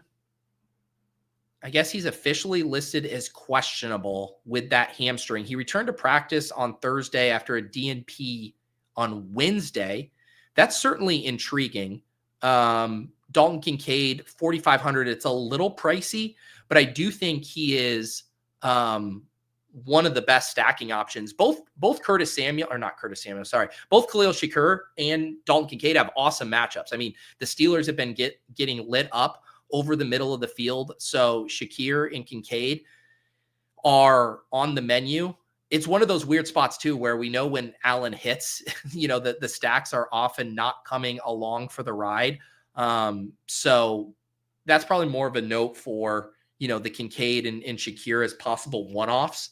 Shakir at 5,500 is a little pricey, I'd say. But I am interested in those two, specifically Kincaid if he's back. Let's see here. Do we think Keon is a healthy scratch again? That's a good question. My guess is he's back, right? Because it was like he was a healthy scratch because he missed that team meeting and the team's like, all right, buddy. And then they were not happy with how he handled his 1-game suspension or whatever. And so then it was like this self-perpetuating thing. But my guess is he's now gotten the hint. He now got the hint. You can't miss team meetings, and then you can't not take it seriously after you get held out for a game. So I'm going to guess that Keon Coleman's in, but I honestly haven't seen any reporting on that one way or another. Ollie, thoughts on Gabe Davis for 3,300 more snaps than anyone besides Shakir last week? The thing about that is I do think that's very dependent on Keon Coleman, right? So if no Keon Coleman again, then sure, I could certainly see that. If Keon Coleman's back, then I'm less interested in it. You can see the market share here right now. It looks like no market share for either Coleman or Gabe Davis. They have it Shakir 22%, Palmer 13.3, Shavers 10.6, Samuel 7.4, Cooks 4.9. That's the other issue here, right? Brandon Cooks signed with the Bills. So I don't know, man. It's really, really hard. Shavers looked decent at times as well. I guess you can always throw darts on these guys because they're all sub 4K.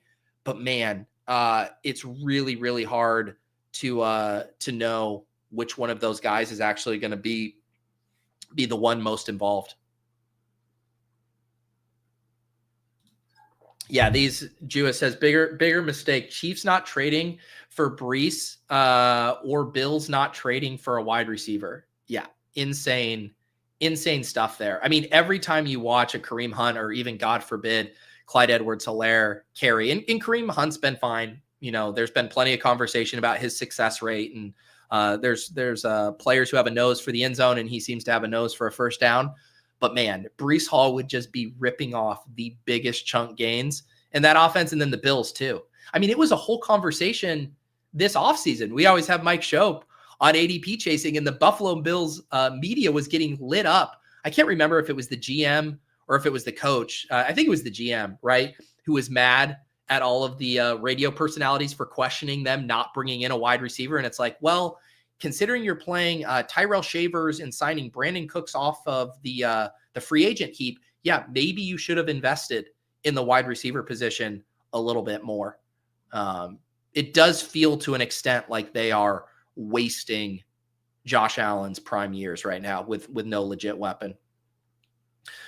All right, let's see some other input volatility spots. I mean, do you guys have a read on what's going to go on with this Cardinals backfield? Because that was a spot we didn't even get to with JM.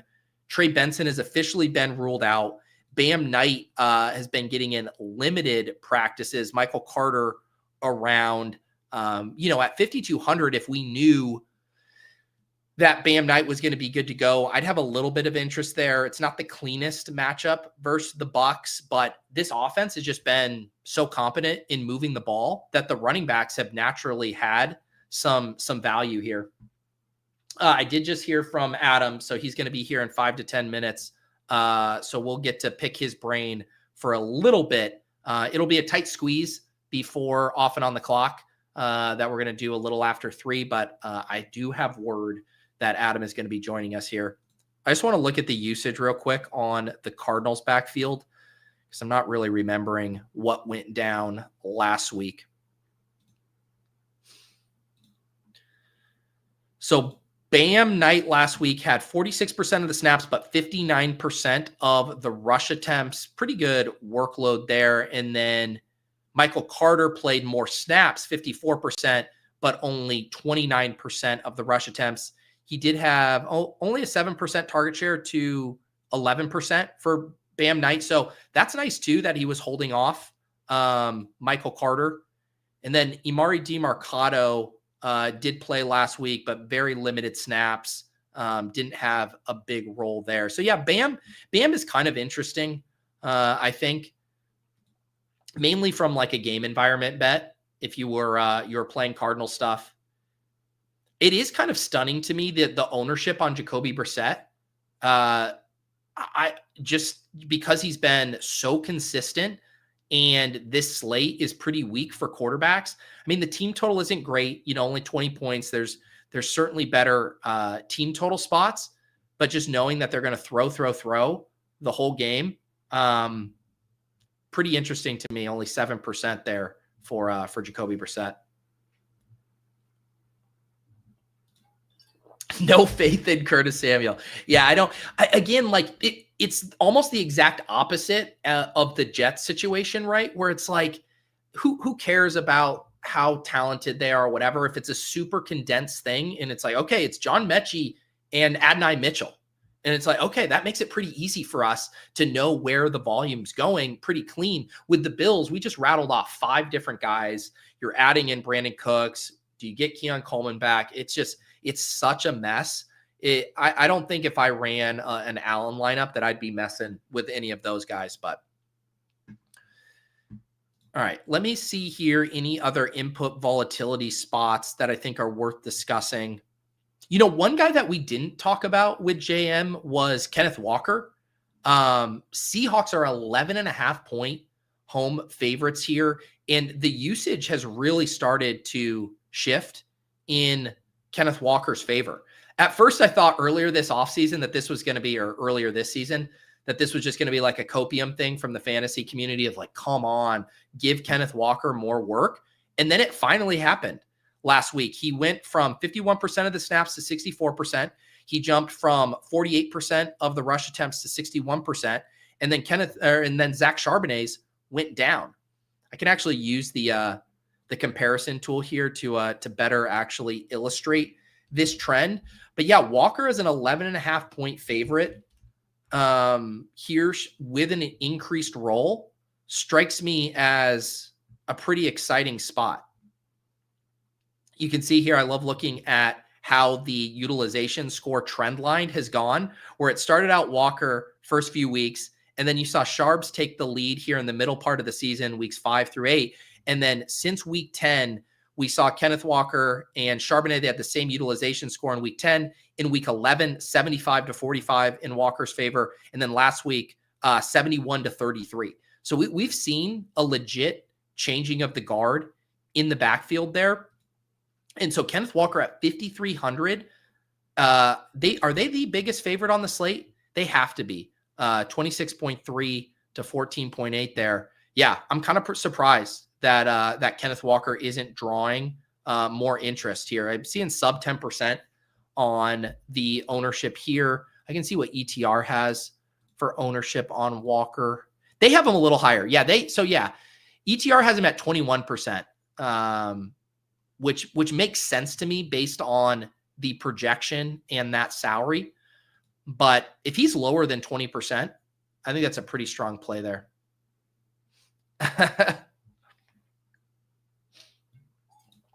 Zach, where is Holani's line on that graph? Seriously. Yeah, looks here, even Run the Sims projecting 6% of the market share for George Holani there. Justin saying it's because of the injury, but didn't he have the quad injury heading into last week as well? And then that didn't seem to inhibit him too much. Let me see if there's any new stuff there, or if it's just the same quad. Or sorry, it was the glute. So yeah, limited. But this has kind of been Kenneth Walker's MO. Over, the past couple of years is he's limited, he's banged up, but if he's active, he's going to be good to go. Yeah, he had 14 touches last week. So I don't know. I just think if he's getting the goal line carries now, which he is, and you have this big of a spread, I think it's a pretty strong play. All right, what other input volatility spots would be interesting here? We've talked about Jacksonville. We've talked a little Arizona, Tampa Bay. We've done some Taysom Hill and Devin Neal.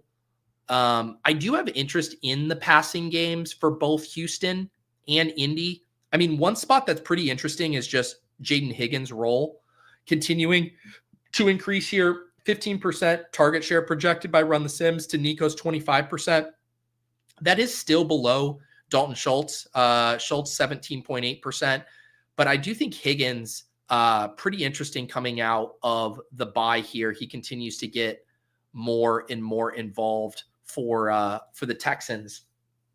The CJ Stroud double stacks, I mean, we saw those popping in the Sims here as well. Stroud at 5K. You pay up for Nico at 6,700. But then Higgins is cheap, 3,900. Schultz is cheap, 3,800. And you could even do just the super cheap double and sidestep Nico. You could play Stroud, Schultz, and Higgins. That would be kind of a fun vomit stack there. Was that one of the the lineups that we saw? I want to see the Stroud lineups. If we do Stroud, Higgins, and Schultz, and we lock that. Yeah, there's a couple up here with really strong. This one actually includes Nico. I kind of want to see it without Nico, but this second one, here you go. So you could have Stroud, Higgins, Schultz. Man, this lineup's gross because it involves both Michael Carter and Marvin Harrison Jr. That is some gross stuff. I don't know how I could get to Marvin Harrison Jr. this week. I don't know how. I know he would be extremely low owned. That'd be the one selling point. But Michael Wilson has earned a bigger role even with Marvin Harrison back. And I mean, Michael Wilson has just been better than Marvin Harrison. So I don't know. Maybe I have to turn in my GPP bro card, but I cannot envision playing Marvin Harrison here. Stroud, this second one, though, looks a lot better to me. You go Stroud to Higgins and Schultz. You play Achane and Jonathan Taylor. There's Mechie for your Jets value. Some Darnell Mooney for some Falcons value. And you play Tetaroya, McMillan in the flex, Chargers defense there. Man, there are some funny names popping up in here. Blake Corum in this fourth CJ Stroud lineup. I guess a similar thing. They're such big favorites. 27.25 team total, projected to win by 10. So yeah, that's like one of those second half kind of situations with Blake Corum. But yeah, I mean, looking at a lot of these lineups, the one thing I keep noticing time after time again is it's a week where you can get weird because nothing is projecting incredible. Like the chalk seems more fragile than usual. Looking at like ETR's projected chalk right now, Achane 40%, Breece Hall 25%, Waddle 21%, Walker and JSN both around 20%, Bijan 19%. I'll take the lower on that. This is what I end up doing on the cram, giving my higher lowers on the ownership stuff for these guys. Gadsden will definitely be popular. Nico will probably get paired with Stroud a good bit. And then Olave is here as well. And this is good to hear from Ollie that Olave practiced today.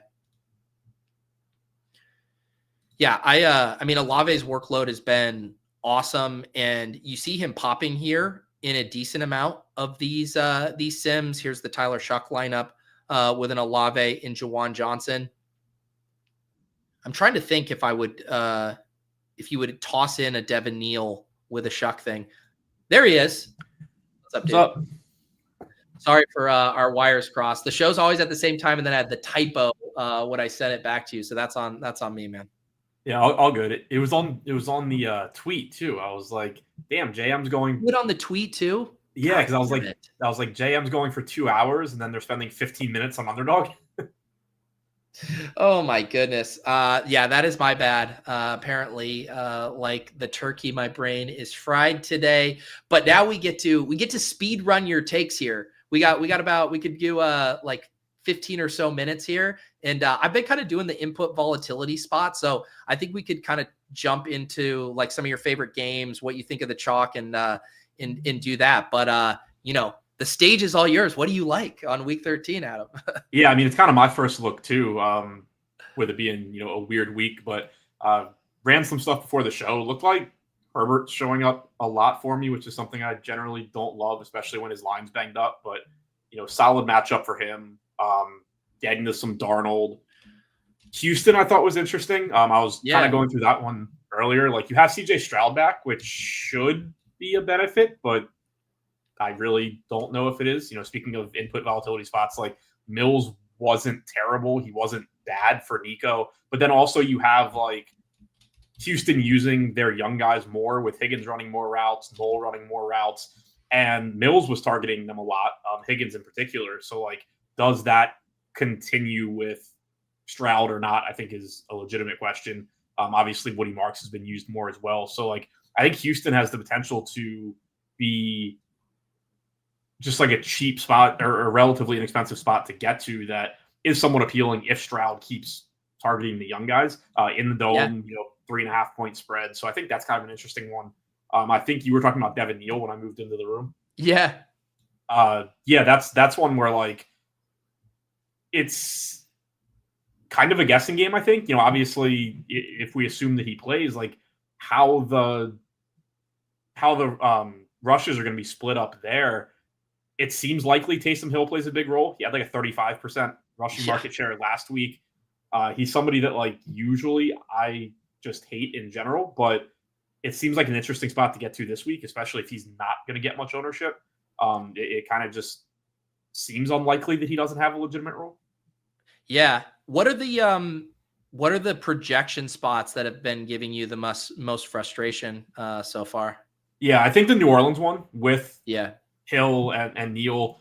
Houston, just like the baseline stuff for Houston was coming in a lot higher than the market, which has kind of been the case this year just because the baseline stuff in the model and CJ Stroud is better than he's played the last year and a half, basically. So that one, but then also like combined with figuring out exactly how they're going to use Higgins and stuff like that, were the two that I think really stood out. Also, the Jets, I think, is really interesting from a wide receiver standpoint because A.D. Mitchell and John Mechie both dominated routes last week. And I mean, Mitchell in particular, he's somebody that there's projection volatility just in like figuring out how often the dude's going to catch the ball when it's thrown to him. He's such a low catch rate guy. But like outside wide receiver routes are wide open for the Jets. And A.D. Mitchell ran like 85% last week. Mechie ran like 90%. And they were like the top two guys on the outside. They have a million slot receivers that can take routes. So I think the Jets are an interesting spot where the upside's really high for those guys at cheap prices. Yep. And on the one hand, I think the market and industry in general are going to be slow to trust anything the Jets are doing, and for good reason. But at the same time, like you're getting cheap guys that are going to probably run a lot of routes. Mitchell's going to get a lot of targets, whether he does anything, who knows? But that's the spot too, where like it's really easy to come in high there. And I think that the projections on the screen right now are probably a little bit higher than they'll settle at. But like you can pretty easily make an argument for either of those guys being like really high upside, good point per dollar plays. And then if you wanted to, you could also make the argument for them both just being absolute garbage. Yeah. And that one, what's also interesting is if it was just Mechie or just Mitchell, that they would be like the 30% owned most popular, but because it's so split, like they're going to both be, probably sub 10%. Yeah, exactly. And like Mitchell in particular, I mean, he's fun to roster because he's good at getting open. But like I already was trying to find reasons to like lower the baseline rates on Mitchell, and they don't exist. Like he's getting targeted a lot with the Jets. He's at like 0.28 targets per route run in his 2 games there. He was earning targets with the Colts too. He's just not catching anything. So it's not like it's hard for either of those guys to pay off that salary. But the one thing I do like is I think that most of the volatility is in how they produce. And, obviously that in part has to do with Tyrod Taylor as well. But like the Jets this year have actually been pretty consistent with, back when they had Garrett Wilson and Tyler Johnson, those guys were both running, Wilson was running like 100% of routes, but even Tyler Johnson was at like 85%, not Tyler Johnson, Josh Reynolds, 85%, just not doing anything with it. And so they've really been starving for these outside receivers. So I do feel pretty good about Mitchell and Mechie both running a lot of routes. It's just, what production comes with that. Yeah.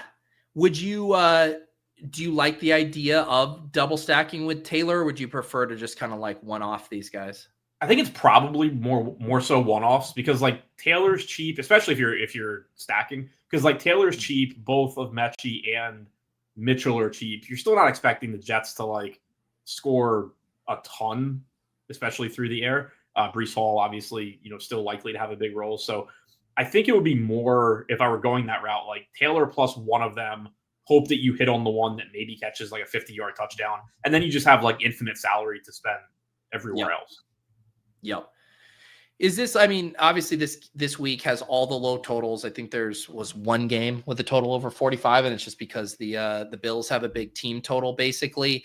Do you find yourself more inclined to stack up a game and just hope that you land on the one game that hits?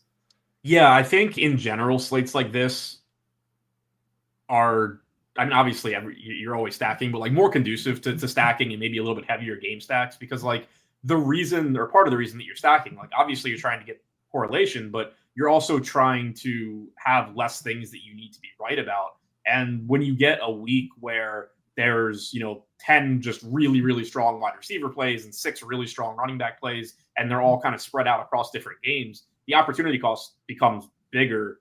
The heavier your stacks are, the more the bigger the opportunity cost is to doing that, because you're naturally giving up those other really, really good plays in other games. Whereas on this slate, you don't have nearly as many good plays in other games that you're giving up. And so you're similarly, like, you're less likely to be right on anything that you do, because there's just lower probability plays elsewhere. So it does lend itself to stacking a little bit heavier. To quickly hit on some of the chalk, I think we could talk Dolphins, because both Achane and Waddle, I think, are going to be pretty popular.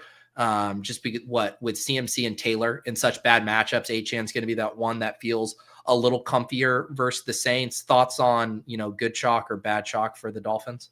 Yeah, I like Etienne a lot. He was one that earlier today, like, his projection was just coming in high, and it still is high even after doing anything I could to make sure it wasn't too inflated. But it's just like so easy to get to Achane because of the receiving volume and the built-in floor that comes with that. Plus him just being such an explosive player too. Like, you just have so many outs when it comes to somebody like Achane, who is likely to dominate touches. Like, I think if you wanted to point to one potential negative with Achane, it would be that we saw Ali Gordon get back to a high rushing share last week, and he had been like moving into that legitimate RB2 role behind Achane, and then he got banged up. You had the one game where Jalen Wright suddenly had a role, but then last week you're back to like Jalen Wright basically being a zero and Ali Gordon being the legitimate backup. Achane still clearly had a big role there, but like that would be the one negative, I think, is you are starting to run the risk again of Ali Gordon, the goal line back. I think we saw in, I think it was the last game that he vultured Achane. But other than that, like, you have so many ways to get there with Achane, because he can get there, just on, or not just on, but in large part because of just PPR volume. But then also with him being such an explosive player, it's not like he necessarily even needs 20 plus touches like a lot of other guys do to put up 25 fantasy points. He's somebody that, more in like that Jahmyr Gibbs mold, where even if he's not dominating touches, even if he does lose a few touches to Ali Gordon, it just takes one reception or one run for him to put up a 12, 13 fantasy point play by itself. So I still really like him a lot, even at the projected ownership. Yeah. It's just there's just not a lot of like super comfy running back plays this week. What about, like, do you have any contrarian angles? Because even like the Stroud and Taylor stuff does look like it's going to catch a little bit of ownership just at those cheaper prices. Like, do you have a contrarian quarterback spot you'd like? So just kind of looking against the ownership that we have projected right now, there's, in like the sim run that I did before the show, nothing was really standing out as too contrarian at quarterback, in part because ownership, I think, is really flat. Like, Herbert is my highest owned guy, but he's also projected to be the highest owned guy. Darnold, Allen, Stroud, all were showing up for me, but also showing up for the field. Etienne, I was pretty much jamming like 2x the field even at his ownership. Kind of a lot of the stuff just looks really flat, which I think does make sense with what the slate's giving you too. Like, you're generally going to have flatter exposures the more similar that projections are, and the fewer, must have, for lack of a better phrase, guys that you have. But like, even looking through like running back and wide receiver exposures, like A.D. Mitchell and John Mechie, I'm getting 2x the field, but like we already talked about them. There's not like much that stands out as far as, I think ownership is like way lower than it should be here. Yeah. What do you think? The one I'm kind of surprised that the field is now just done with Brissett. I mean, not done 7%, but I mean, he's just been a lock for 20 points, and he's not seeming like he's going to be super popular. Yeah, I think I would guess that his popularity in part has to do with Marvin Harrison's final status, because if Harrison's in, then, obviously like McBride is still playable and Harrison is playable, but like McBride won't look quite as good. Michael Wilson will obviously look a lot worse. If you take Harrison out, though, then you're right back to, you have Jacoby Brissett at a slightly higher price tag, but you have Jacoby Brissett and he's just going to force the ball, we assume, to McBride and Wilson again. So like, I do think if Harrison's out, it actually ends up making Brissett look better, which is kind of counterintuitive and the opposite of what you usually get. Like usually if the wide receiver one, for lack of a better phrase in Harrison's case, is out, the quarterback looks worse. But I think he actually, I think Brissett would end up getting steamed a little bit if Harrison ends up missing. Yeah, that makes sense there. Yeah, because then I think everyone will just be right back on the Jacoby to Wilson stacks there.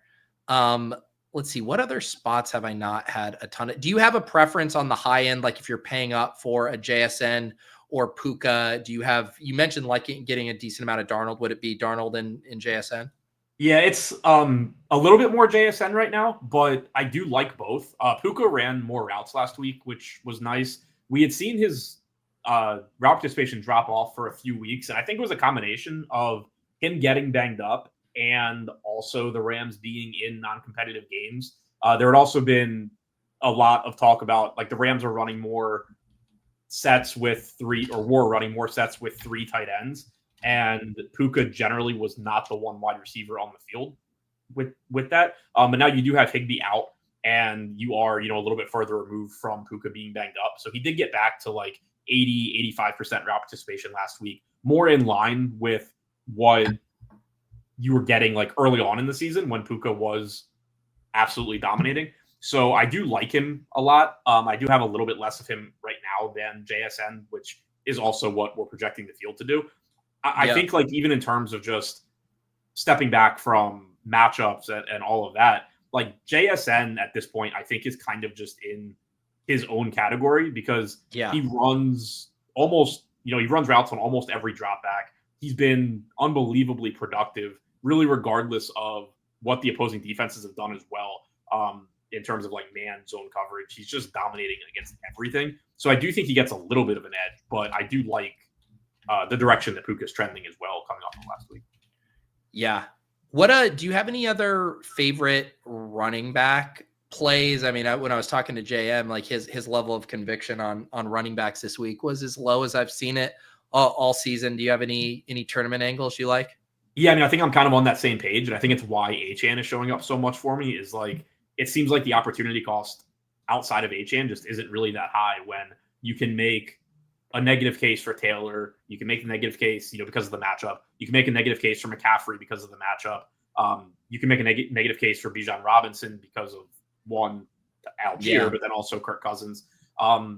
Like James Cook is interesting, but like he's getting ownership 7,600 though, so he is a little bit less or a lot less than McCaffrey and Taylor. He's a little bit less than Achane Robinson. You have Josh Allen getting some ownership, so you could go to James Cook to offset some of that. I think 6K Breece Hall is really interesting. Obviously still the RB1 there. You don't really have an RB2 behind him outside of whatever rushing Tyrod Taylor does. So I think that Breece Hall at 6K is a little bit underpriced. But it's a pretty ugly running back slate. It is. And like you said here, the sim run I did, you see Achane in like 90% of these top lineups. I mean, a couple of the interesting ones, like I'm kind of interested in Rico because he's been good. And then the other sneaky thing is his target share has really gone up over the past few weeks. So even if you're worried about the matchup, if he catches 4 to 5 balls, gets goal line carries, and I don't know, I just think he's a guy that can overcome tough matchups with volume at this point. Yeah, and I think one other thing that really stood out, and maybe it's going to scare people away with Rico, like you had Chuba Hubbard obviously play kind of a sort of big role the other, in their last game. But if you look at like rushing market share for Rico, it's a lot worse than it looks a lot worse than it really was. Bryce Young had like a 30+% rushing market share in that game. And overall this season, he's at like 10%. So Rico still was like 2x Chuba. He was like 46%.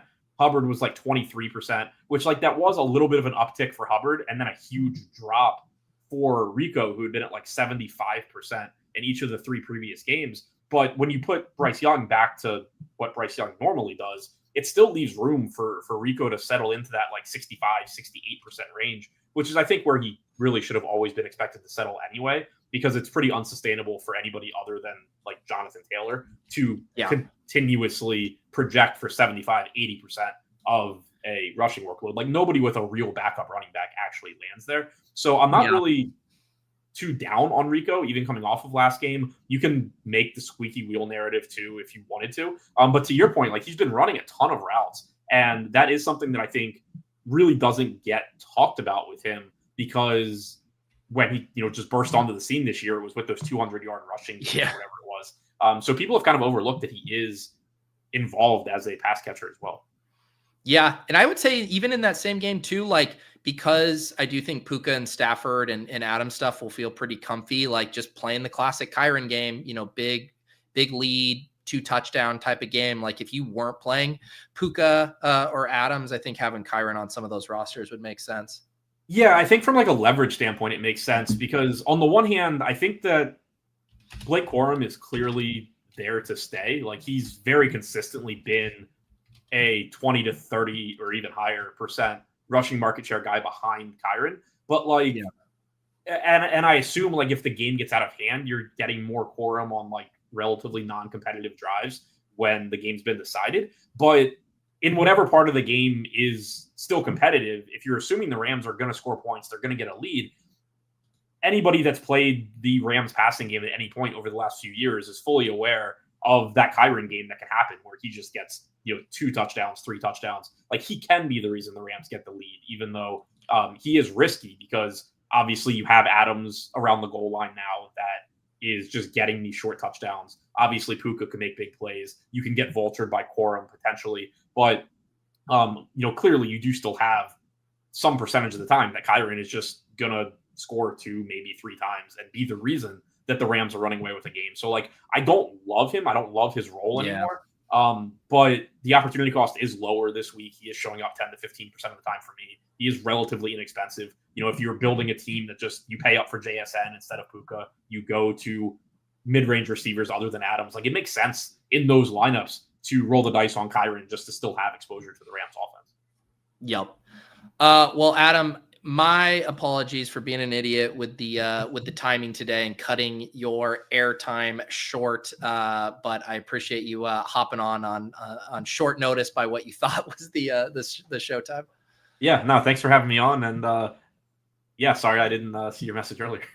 No, it's all good. And by the way, guys, still Run the Sim still have that the 50% off going right now. You can use promo code Pete. That's for your first payment. So if you really want to take advantage of it, you can get that annual payment and get 50% off. If you want to go monthly, it'll be 50% off that first payment. But check it out. All the tools you saw here on the show, adjusting market shares, adjusting ownership, rerunning these sim fields, all of that good stuff you can do over at runthesims.com. Like I mentioned with JM, I'm traveling next week, so I got to figure out the exact schedule for the show, but we'll have something for you guys. Thank you to everyone in the chat. Thank you guys for hanging with me while I vamped. Thank you to Adam. Thank you to Yuta and JM, and we'll see you guys next time. Peace.